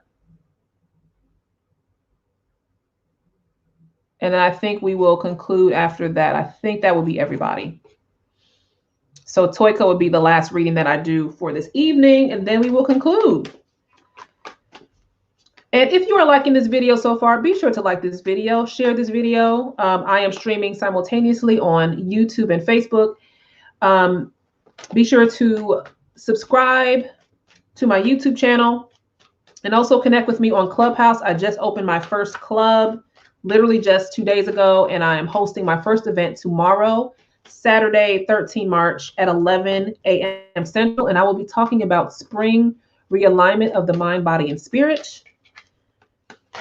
Woo! Ooh. All right. MC, relationships, 8 of Swords and Wheel of Fortune. The clear message here is get out of your own way. Is to get out of your own way. You forgot my, oh, I didn't know, were you on there? I will not forget you. Thank you for reminding me, Linda. I didn't see yours on there, but after MC, I will do yours. No, after MC, I will do Faye, then you, and then Stitch. And then Toika.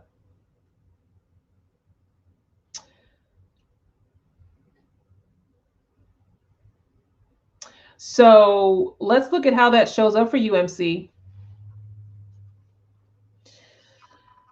Part of it is, well, what is it that you want?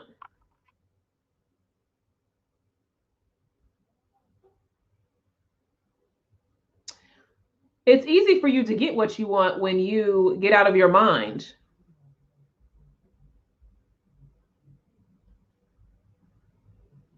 But also, when it comes to relationships, sometimes overthinking is the thing that keeps you stuck. It's almost like it hinders you.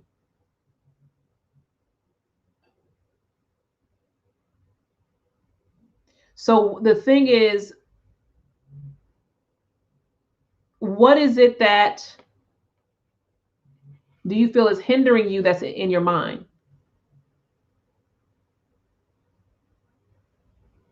Because it's just like everything, like the Wheel of Fortune is like, hey, it's all good. It's just you. Just get out of the way of yourself and flow with what you feel. Like if everything is moving the way that you want it to move, what are the things that are happening within your mind that you feel like is holding you back? And it's just like, get out of the mind and into the heart. What is your heart saying? What is your spirit saying? Because it feels like everything else is saying, move forward. Let's do this. It's time to move on to that next chapter. Let's move forward. But there's something in your mind that's holding you back. Does that make sense? My pleasure. I want to move with him. Hell yeah, I want the perfect time. No, there is no such thing as a perfect time. What is time anyway? What is time? Time for what? Like, the time is now. Follow nature. Don't follow Gregorian time. Don't follow Gregorian calendar. Follow the time of nature. Follow the time of the stars. That's what you should do. What is the perfect time? Does it feel right now? If it feels right, don't overthink it. Tune into your spirit and to your heart right now. What feels right in your spirit?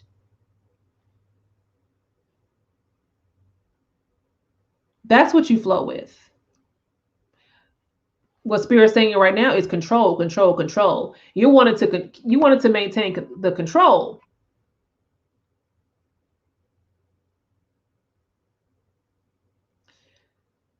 So that's the thing. You got to let go of that control, or this fear of like, oh well, it's easy to control things in the mind. So really, now's the time to address what area. So earlier I was saying the theme for this week of the challenge has been limiting beliefs. So, and today's prompt for day 38 is fear of the unknown. So what are the unknown aspects of making this move with him? Are you afraid where there will be a lack of control, right? Because it's unknown territory, right? That can feel scary. It can feel like, oh well, I can't control the unknown. But you can't control the unknown. If you watch the prompt, be sure, if you have not watched today's prompt, day 38 for the challenge, be sure to do that, because we're talking about the fear of unknown. And I say in that video, you can't control the unknown. You can only control your response to it, and trusting that you can control your response.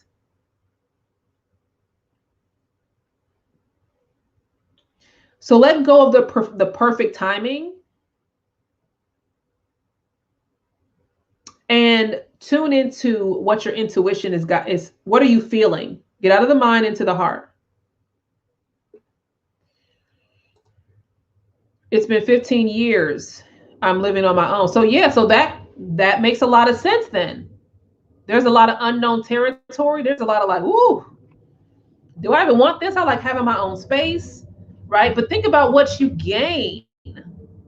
What do you gain from this? So also look at the opportunity. Why do you want to move with him in the first place? What was the collective message for today? Let me find the card. It was embracing the future. So all of the cards that I shared in the collective message, for those of you that are tuning in, if you missed the collective message, definitely catch the replay. It's towards the beginning of this video or midway, who knows at this point. But you got to think about that. Like, what do you gain? And what is the resistance? The resistance for you is all you have known is living on your own for 15 years. Your unknown is, what is this move going to be? How do I control this? It's like, no, this is a partnership. So you have to go into it with that. If your heart and your spirit is telling you yes, then look at, what do you gain? Why do you want to move with him in the first place? And then have the conversation of, okay, this is what we are both wanting. What are we wanting as a team, as a unit? And how can we move forward with that? And even express some of those aspects that you're used to controlling, the things that you're just like, I'm used to these things being my way. And maybe it's the same thing for your partner. So even having those conversations will be useful. So I hope that was beneficial for you. Faye, you are up next.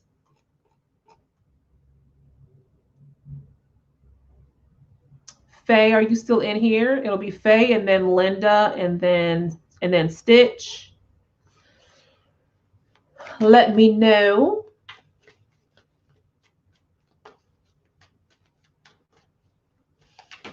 All right, Faye, and you wanted an ancestor reading. All right.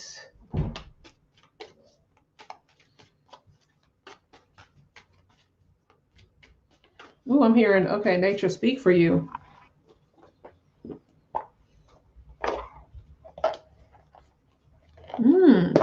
Have you been communicating with your ancestors?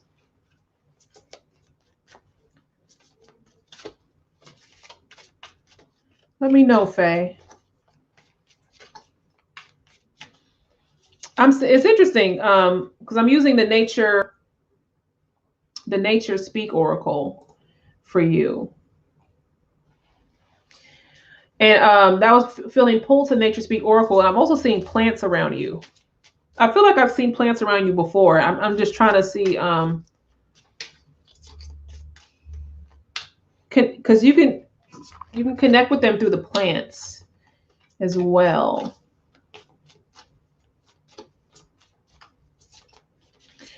A woman is saying, listen to what's in your heart. Listen to what's in your heart, Faye. That's what's coming up. Listen to what's in your heart. What has your heart been guiding you to do? You can also connect through the plants. Connect through the plants. If you don't have plants already, then this is a way for you to connect with the plants. Connect with the plants. Connect with the plants. You can communicate with your ancestors through the plants. I'm also hearing trust in yourself more. Trust in yourself more. Ooh, hold on, wait. We got a whole. Okay. Like a whole thing that flew out. All right. Here we go. You got 3 cards.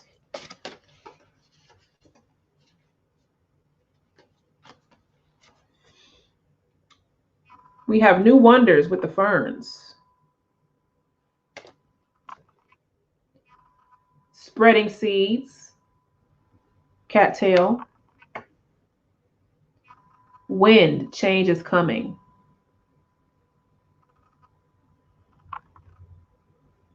So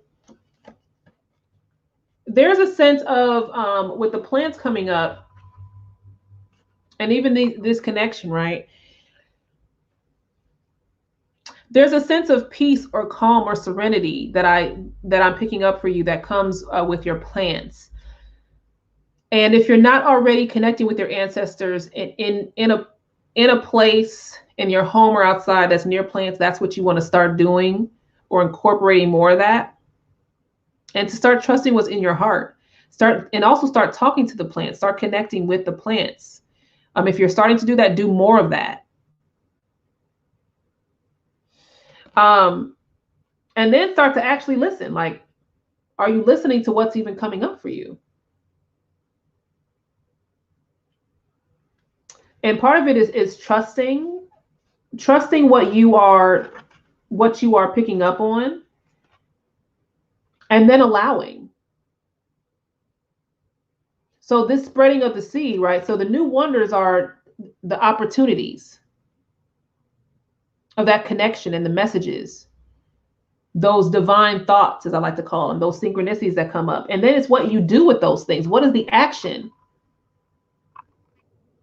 And there's just a lot of inconsistencies right now. So you have the divine thought, you get the messages, but what are you doing with it? This is about spreading seeds. What are you doing? It's the act of spreading the seed. That's the action. Because it's through that process that you will experience a change or a manifestation or a transformation. So it's about doing these things more consistently. And the message, listening to what's in your heart and trusting yourself more. So that is the message from your ancestors. Let me know if that resonates, and definitely do this. Be with the plants. You have more trust in the plants than you do people. Actually, is what they're showing me. I have a lot of plants indoors and outdoors sometimes. Yeah. So this is about having more of a consistent practice. And consistent doesn't always have to be every day. But you want to have some consistency there.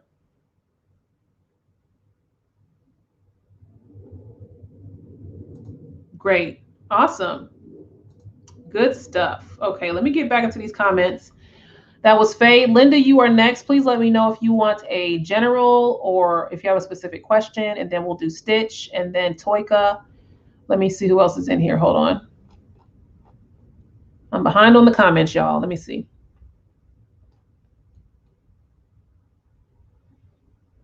Where are we? Hey, Maitha. How are you? Greetings, Enrico. Thank you for subscribing and liking. Thank you so much.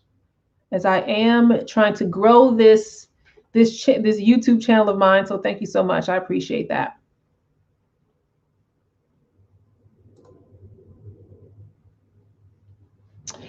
I have closed doing readings. I'll see if once I'm done with Toika, if you stay tuned, Enrico, if you're still in here, then I will answer that question. I do have a list right now. So we'll see who is still in here, and I will see if I can squeeze 2 more in here, okay? For both of y'all. We got Faye. We did Faye. And let me see. Linda wants general. Okay. So I'm about to read Linda and then Stitch. You are next. Let me know if you're still in here, Stitch. And then Toiko, and then I will try and get to Enrico and Maitha. Okay, let's see here. Oops, they're saying Spirit Oracle for you, Miss Linda.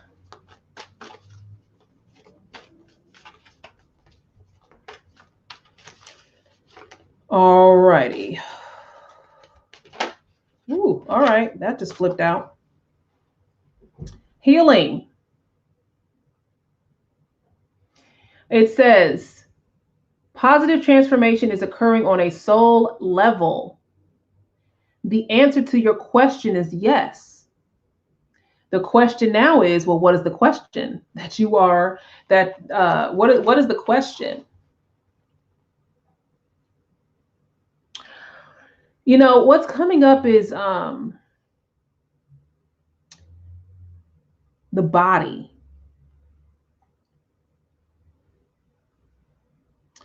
Healing the body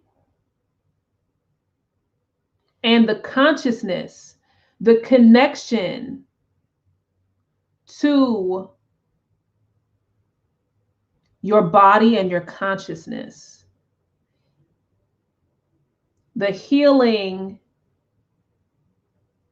is something those two things are connected. So when this card is saying a positive transformation is occurring on the soul level, this healing is the link is between the body and your consciousness. Does that make sense? And it's when you see how these two things reflect each other that the lessons within that will start to, that's where that transformation shows up. Let me know if that makes sense for you. So this positive transformation is the awareness. It's like this new sense of an awareness of this alignment with the mind and the body. And I always talk about the alignment of the mind, body, and spirit, and how these things are synonymous. Like you have to have all these things together. And like I mentioned, if you're on Clubhouse, tune into I just created a Clubhouse. It's the Fit Body, Fit Spirit Club on Clubhouse. And I will be doing my first event tomorrow at 11 a.m. Central on Clubhouse. And the event is titled Spring Realignment of the Mind, Body, and Spirit. So if you follow me at Ujo Wajet on Clubhouse, you will see the first club on there, which is Fit Body, Fit Spirit Club. You'll see that, and you'll see the links. So I hope that resonates with you. Let me look in the comments here. It does. Awesome. You're wondering about that. Yes. Yes. So that is part of that transformation that's coming up for you. I love you too. And I hope that you are well. All right, Stitch. What type of reading would you like, Stitch? General, or do you have a specific question? Let me know.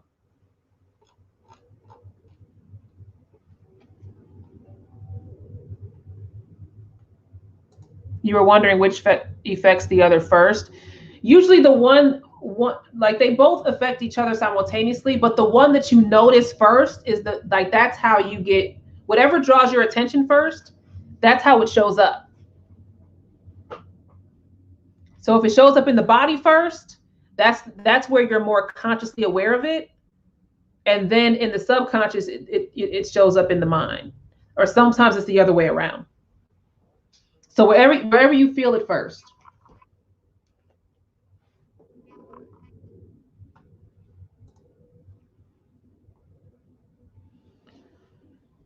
Where do you see my career going in music? Will I blow up?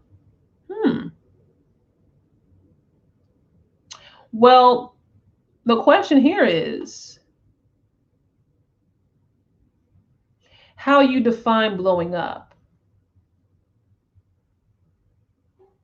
right? Because with your career in music, it's less about. So one of the things I'm hearing for you, Stitch, is the word that's coming up is containing your craft.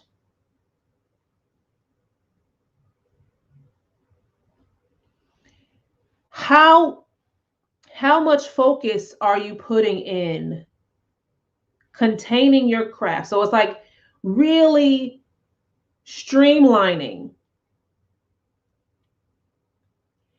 and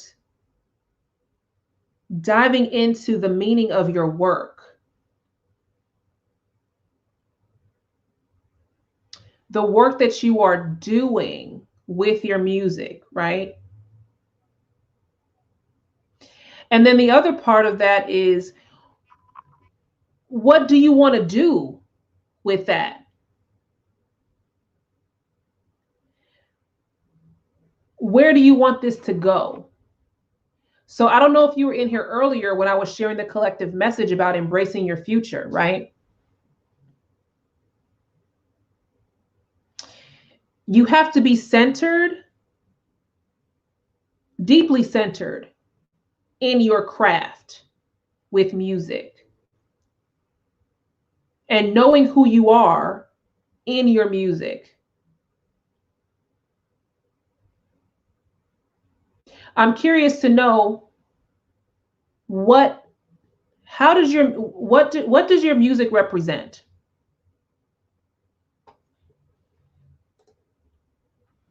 Kind of going viral, like being listened to by a lot of other people. Okay. What does your music represent? Let me know what your music represents. Let me see what comes up for you.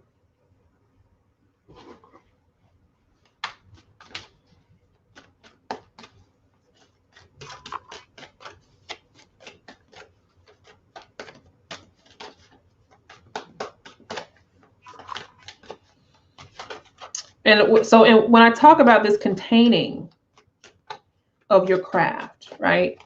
It's like fully immersing yourself in it.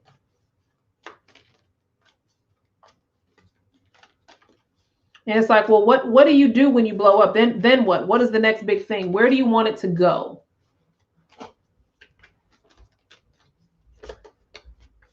Are you already performing? Are you wanting to just just do streaming? Where do you want to take this? Because when you're really clear about that, is because it's almost like, what do you do with it once it happens? That's kind of what's coming up, if that makes sense. Hold on, let's see here. Because it's less about blowing up. It's less about blowing up.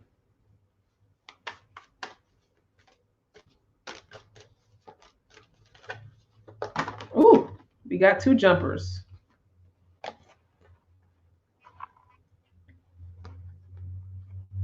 We have the Five of Wands and we have the Queen of Cups. And let me see what you're saying in the comments, and then we will go from there. I want people to listen to my version of music. It tells a part of me. It's the breaking down of the different tones in the song. In the song, as in the beats and background. So when it comes to your career in music, you're saying it tells a part of you.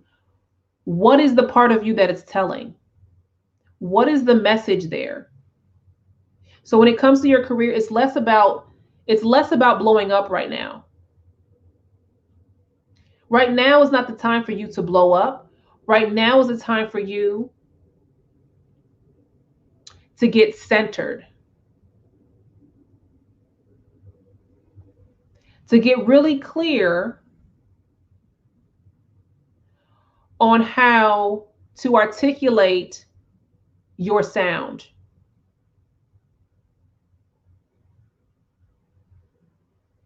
Does that make sense? So what I'm seeing here in the with the Five of Wands is blowing up for you right now. It's just gonna dissipate. There's nowhere for it to go.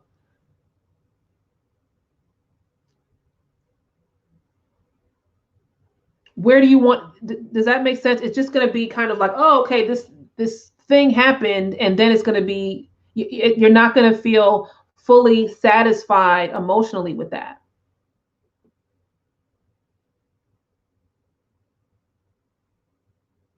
And I'm even hearing it's more of the groundwork, the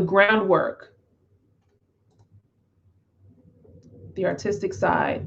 I've been thinking about it a while, and I've been mastering it for years, and know a lot of others tell me to post. So blowing up as in being noticed by my favorites, But yeah, so when it comes to Who does your music, who, like, if somebody asks you, well, what's your music about? What does your music say about you? What is the part of you that it's representing? Your music is an extension of you.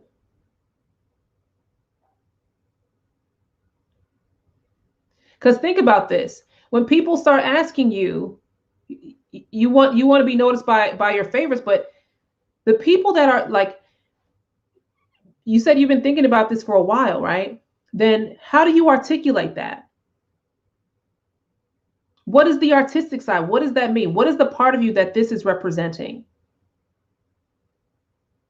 What is your mission with your music? Is the mission just to get noticed by people that are your favorites? Right, your creative side, but can you describe your creative side to me?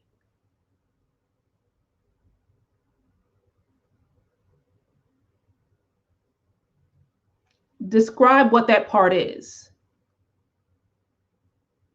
Because if somebody asks you, well, what does your music represent? My creative side. That's not deep enough. So containing your craft is about going deeper. You need to connect. This is what is the emotional representation of your music? Okay, the creative side, what part of it? What are the tones? You mentioned the tones of the music. You mentioned kind of breaking down the beats in the background. How is this resonating? How do you want this to resonate? How does it show up for you emotionally? Being able to articulate those things. So this is what I mean by containing your craft and being able to articulate that. That is where you're at right now. Defining that on a deeper level. Because now you're taking your craft and you're not going, you can't go wide with it yet until you go deeper with it. Intellectually and emotionally.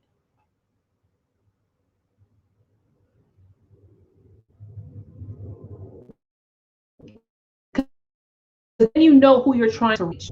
It's not about being noticed by your favorites. You first want to be noticed by the people that can really tune in and understand, like, they, what do you want people to feel or experience with your music? Is it for people that are that need to be uplifted?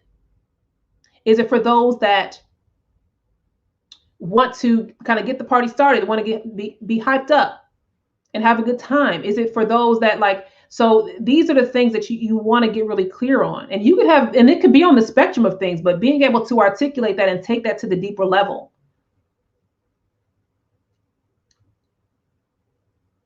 How does your music move people emotionally? So that way, why does this matter? This matters because now you can know where to start placing your music for people that need that vibration. For whatever particular song, you might have an uplifting song here, a deep, soulful song here. Now you know where to place these things so the people that need that vibration can start to align with that. And that's how you start to get traction.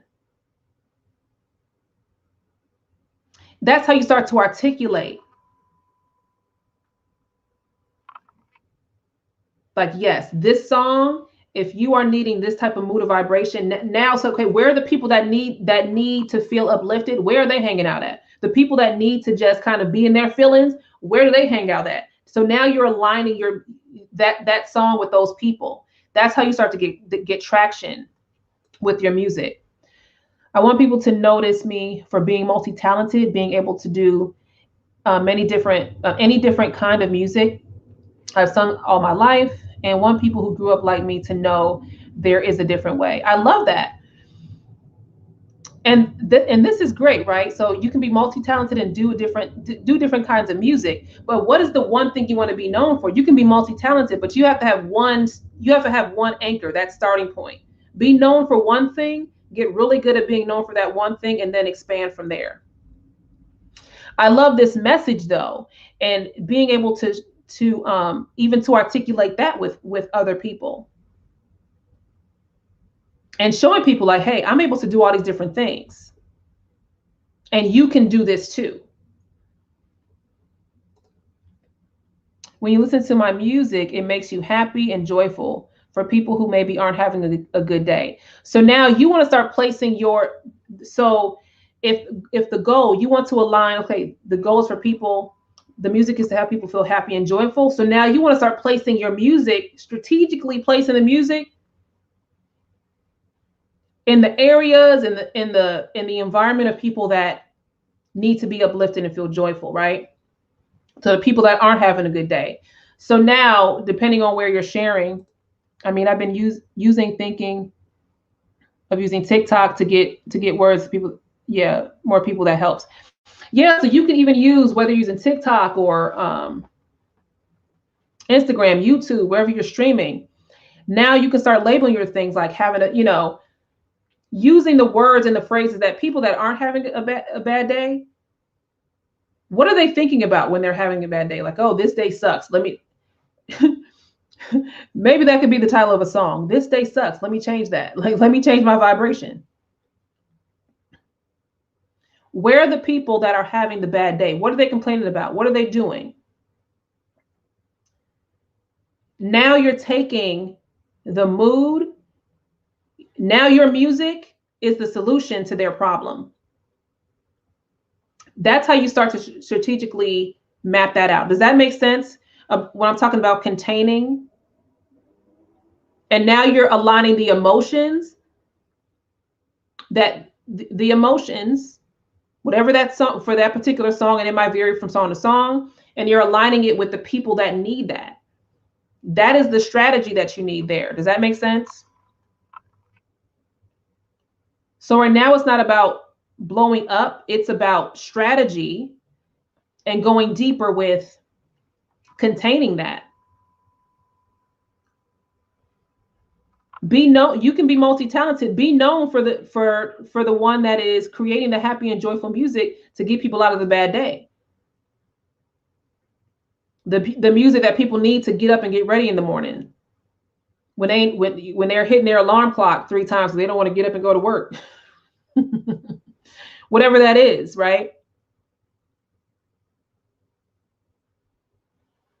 So I hope that was helpful. I agree. Is there a chance I'd make it? When it comes to making it, see, here's the thing. There's different ways of making it. Making it by being on some major stage. Right now, like, you have to pull back the making it of. The first step to making it is aligning the people that need your music, that need that upliftment, is aligning it to them and getting that fan base with there. That's the first step. So there's different levels to making it. So you can't jump to the, to the billboards, because you got to focus on the foundation right now, the foundation of your audience. So that is the first step, and people being able to be like, hey, this is who you want to listen to if you need to feel joy and upliftment. This is who you need to listen to for this. That's the first phase of making it. Finding your initial fan base. And the things that I share with you in that message will get you there. Then you start to build from there. So I hope that was helpful. All right. So there's different levels. Okay, we got Toiko, are you still in here? We have Toiko, if she is still in here, and then Mesa, and then that will be it for the evening. So for those of you, if you're just tuning in, I've been doing a live weekly tarot chat. And today, in honor and celebration of the last new moon of the season, I've been doing new moon readings. And I will also I will be here again Friday next week, which will be the last day of the Reconnect with Your Inner Guidance Tarot Challenge. And I will also be doing readings on that day as well. So, in celebration of the last day of the Tarot Challenge and in honor of the spring season, and that will be at 7:30 Central on Friday, which is the 19th. And if you want to participate in the challenge, you can click on the link in the description. And you will see the link to the playlist. It is on my YouTube channel. And if you are on my YouTube channel right now, then be sure to like and subscribe. Well, like this video if you liked it, and subscribe and share this video. Check out the channel. There's a lot of goodness on here as I am trying to grow this channel of mine. Greetings, Toika. Okay, what type of reading did you want, Toika? Did you want general, or did you have a specific question? Let me know. And then I will make Maytha.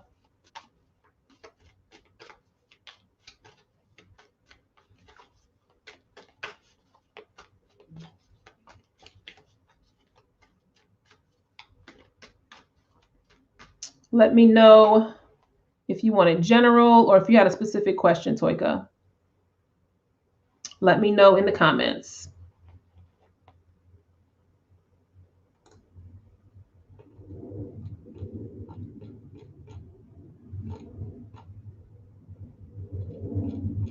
Are you currently in a relationship?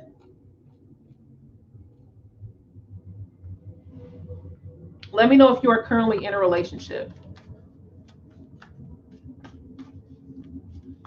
I'm hearing no, not yet. No, not yet. No, not yet. No, not yet.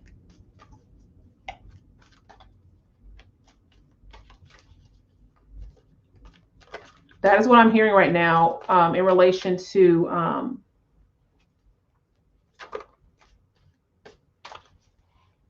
having a child. Got some jumpers here.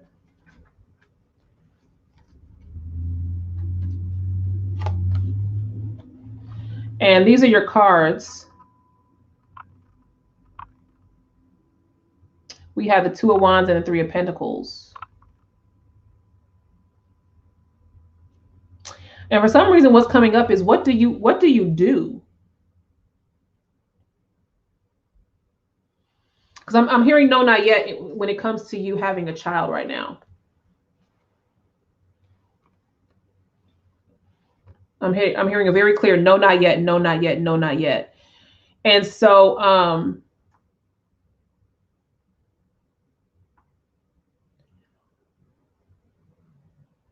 hearing no, not yet, and I'm asking, and what is it that you do? I'm also hearing healing of the womb, healing of the womb.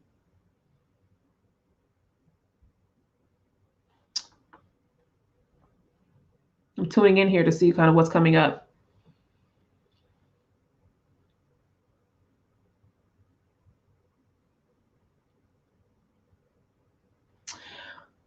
What is it that you currently do? And then what is it, how much time are you putting within your own spiritual practice and your own healing journey?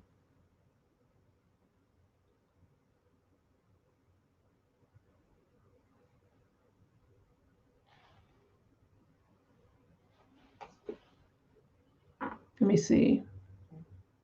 Okay, yeah, you are currently in a relationship. No children. Yeah. I'm getting a no, not yet right now for children. Therapist, counselor.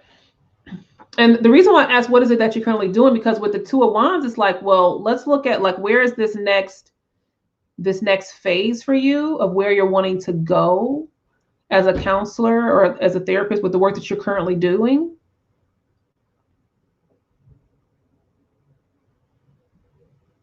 Because it doesn't feel like now's a good time. It feels like everything should be like with the work that you're doing, like that is part of the reason why it's not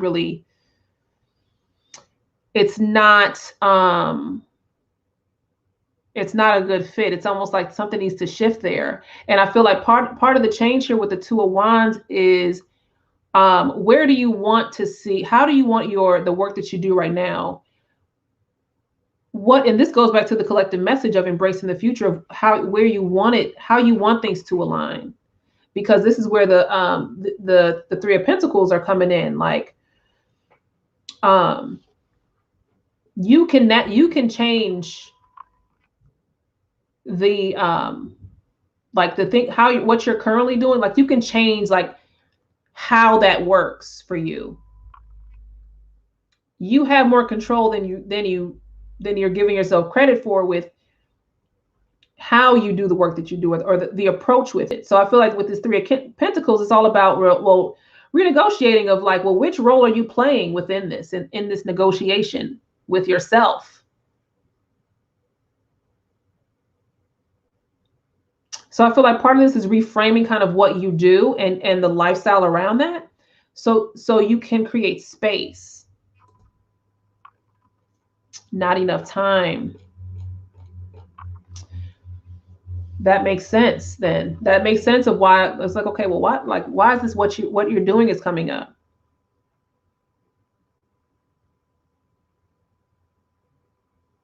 So being able to be curious about, like, well, what do I want my life to look like? Ideally.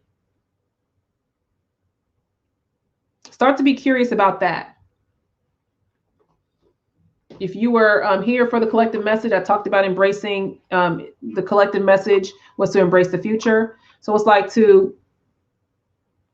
what could my life look like? You know, you want children. It's like, well, what ideally would I want my life to look like with children? What would my life need to look like where I can be able to balance these things out? I mean, there's always going to be like you always have to place more attention on one thing versus the other, especially with a young child, right? But this is about, so I feel like this is about shifting the looking at, because I almost feel like you've been wanting to have this shift for a while, and just adjusting things with what you're doing, because that plays a role in why it's a no, not yet. Does that make sense? Let me know if this resonates. I feel like you want something more. And by wanting something more, like you want things to just be different. It's not about like, I don't feel like you dislike what you do, but it's just about changing it a bit. Like, sitting, and this is the opportunity for you now. So you can embracing your future is about embracing the life that you desire. And you have the power to change that. So that's where the focus should be for you. I work a lot, so maybe I need to slow down. Mm-hmm. Yeah. And start to prepare for the child that you want, right? Financially, if you don't already have a savings account, a whole separate account to saving away for children, start doing that.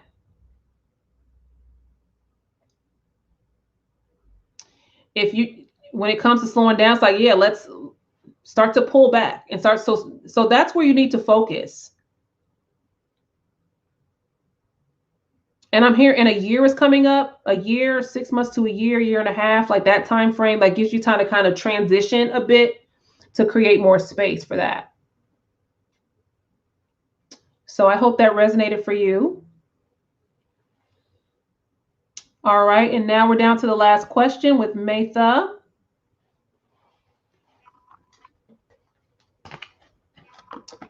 All right, my question is literally, where do I go next? I'm between Bali and UK. Also, my mom wanted to talk to me. Ooh, hold on, wait. Got a whole stack that just fell out the deck. Okay. Listen, got a whole stack. Where do I go next? I'm between Bali and UK. Also, my mom wanted to talk to me, and I've been feeling so anxious. I wonder if it's time to cut ties. Well, where do you want to be? That's the question. A whole stack came out here.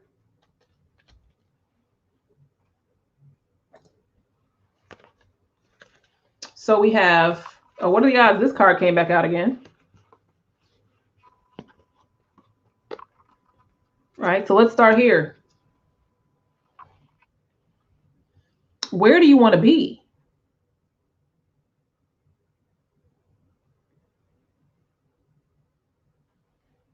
So I feel like with the Seven of Cups, it's like, well, there's a lot of things. I feel like this is a combination of distractions, but also kind of like just not, almost feeling like just avoiding kind of having to think things through fully. Like, let me just stay in the clouds and let me just be just doing the thing. I feel like it's like, okay, let's recalibrate.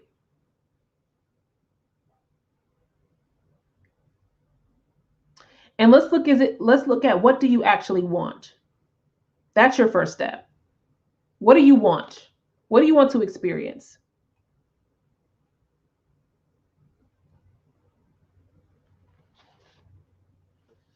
Why are you going back and forth between Bali and the UK? What is it that you want to experience?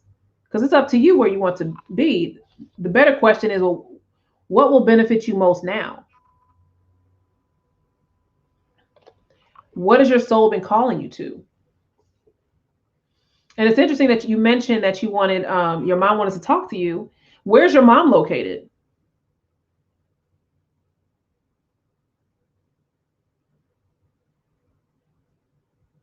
And how does your mom play a role in where you go next? Is your mom in the UK or is she in Bali?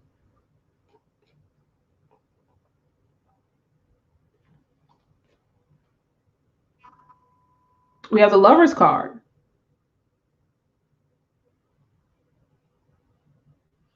So it's interesting. So it's something that you're wanting. I'm not sure. Are you in a relationship or are you wanting to be in one? Will your relationship be affected if you're in one by where you go next? Or is it something that you're seeking? Or maybe you're open to either. Let me know.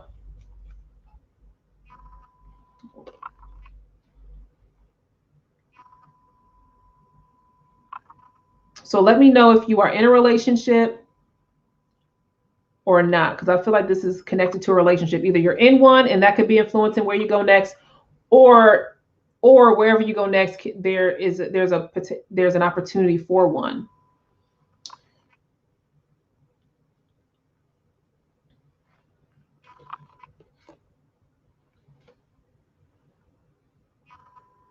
Then we have the Knight of Wands here.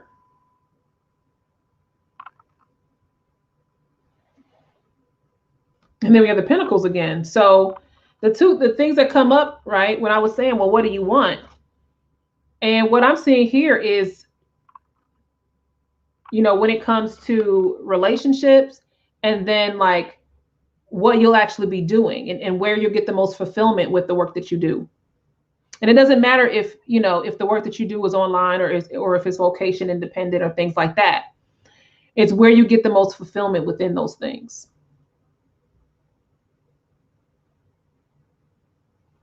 And which one has the most value between these two things? Because I almost feel like there's a bit of a split here. And the Knight of Wands is moving towards, it's looking at the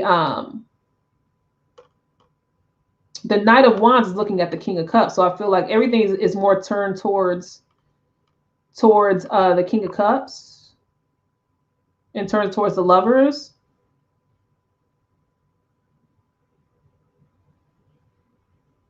So it feels like that should be the direction that you move towards.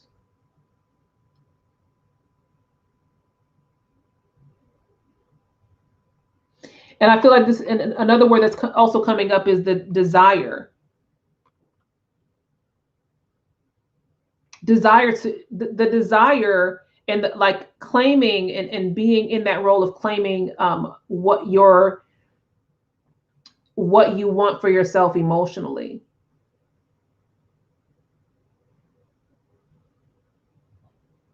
Like claiming and really tuning into your desires for what you want for yourself.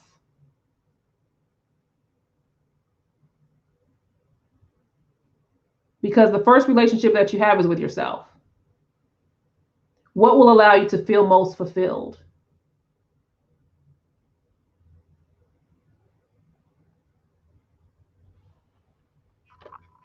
So you see how when it comes to your question, the first card that I got was the Seven of Cups. It's like, well, what do you want? And so, okay, well, now we got to get back to reality or really get grounded in what that actually could look like. But everything is turning towards the knight is moving away from the pentacles, and it's like moving towards, well, what do you want? Desire. Claiming that authority for like it's like reclaiming that desire and of what you want for yourself. Who are you now? Let me look here. You are welcome, Toika. I resigned from my job. Great. That is great. That actually makes a lot of sense with the knight moving away from the pentacles.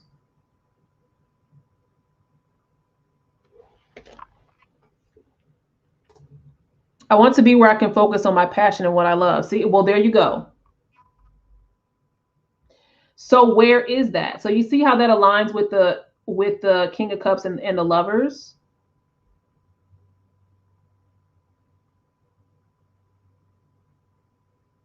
So the things that I was mentioning, I was like, this could be a relationship, but also it's about reclaiming like your desire and your passion for what you want for yourself. It's both how these things can show up.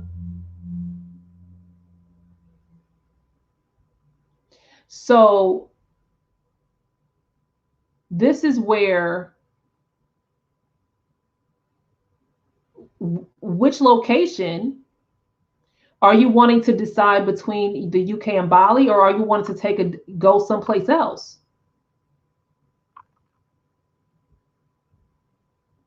You're saying you want to be somewhere where you can focus on your passion and what you love.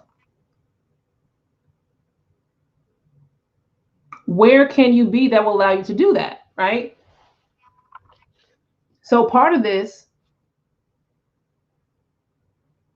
is it deciding on which place you should go? Should it be in one of the places that you've been going back and forth between, or should you go to a completely new location?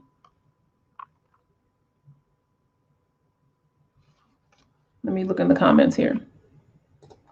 My mom is in Oman, which I don't live there anymore. Okay. Partner is in UK. Okay. So where can you focus? Because I don't feel like the UK. So this makes sense of why I was picking up of with the King of Cups and Lovers, like it's this part of this could be relationship, and the other part is like reclaiming like yourself and your own passion. This makes sense, right? I want to eventually settle in Bali. Okay. So if that's where you want to settle, you already know where you want to go, where you can go next. It's all about, well, how do I do this and maintain these things? So you already know the answer to the question. It's all about, well, how will my relationship with my partner be influenced by me moving here? Can I have the best of both worlds? Is that possible?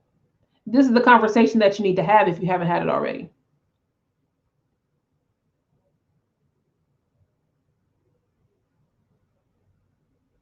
then the next thing is, the next part of that is, well, if my partner isn't down for it, is that going to hold me back? It's not. You're still going to go. You're still going to go. You're still going to go. So if you haven't had the conversation of what this could look like,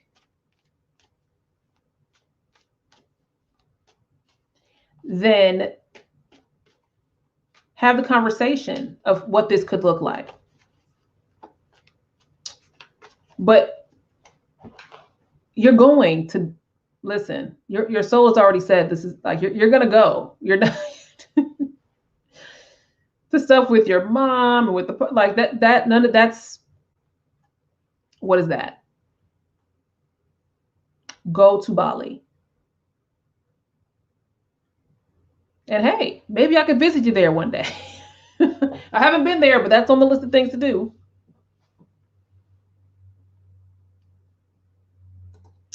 Dion, Matha was my last reading for tonight. But if you tune in next Friday, I will be here at 7:30 p.m. Central, and I will also be doing live readings that day. So you can tune in there, or if you are interested in investing in a one-on-one reading, then you can go to my website, ujowajet.com, for that. But I will be here Friday, next Friday on the 19th at 7:30 p.m. Central, doing live readings as well.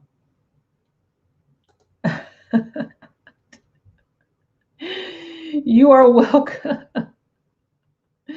Yeah, I'm telling you, you already know. All right. So sending you good vibes. And just really, this is a great time for you to release. Take advantage of this season, this transition. And for those of you all, I've been mentioning it. Listen, I'm on Clubhouse. I just created my first club a couple days ago, the Fit Body Fit Spirit Club. So connect with me on Clubhouse at ujowajet. I'm hosting my first event tomorrow. It is a spring realignment of the mind, body, and spirit, and I will be talking about that tomorrow. So if you're on Clubhouse, connect with me there at ujowajet, and you'll see everything on my profile.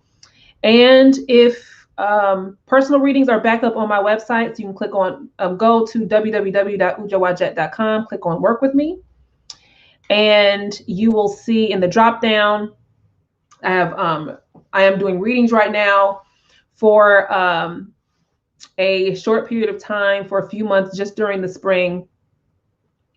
And then I will be closing off readings again for the summer. So I'm only doing readings, personal readings for the spring, and then I'm closing that off again. And if you are interested, if you have not been participating in the Reconnect with Your Inner Guidance Tarot Challenge, this challenge is hosted on my YouTube channel. Click on the, if you go to my YouTube channel, you will see the Tarot Challenge playlist. You can start at any time. However, we have 1 week left. So this is day 38. So we have 1 week left of this challenge, and you can do this at your own pace. You also have time to catch up. You know, if you want to do all 38 cards and then join us as we start a new theme on Sunday, then you can do that. We do a new theme every week.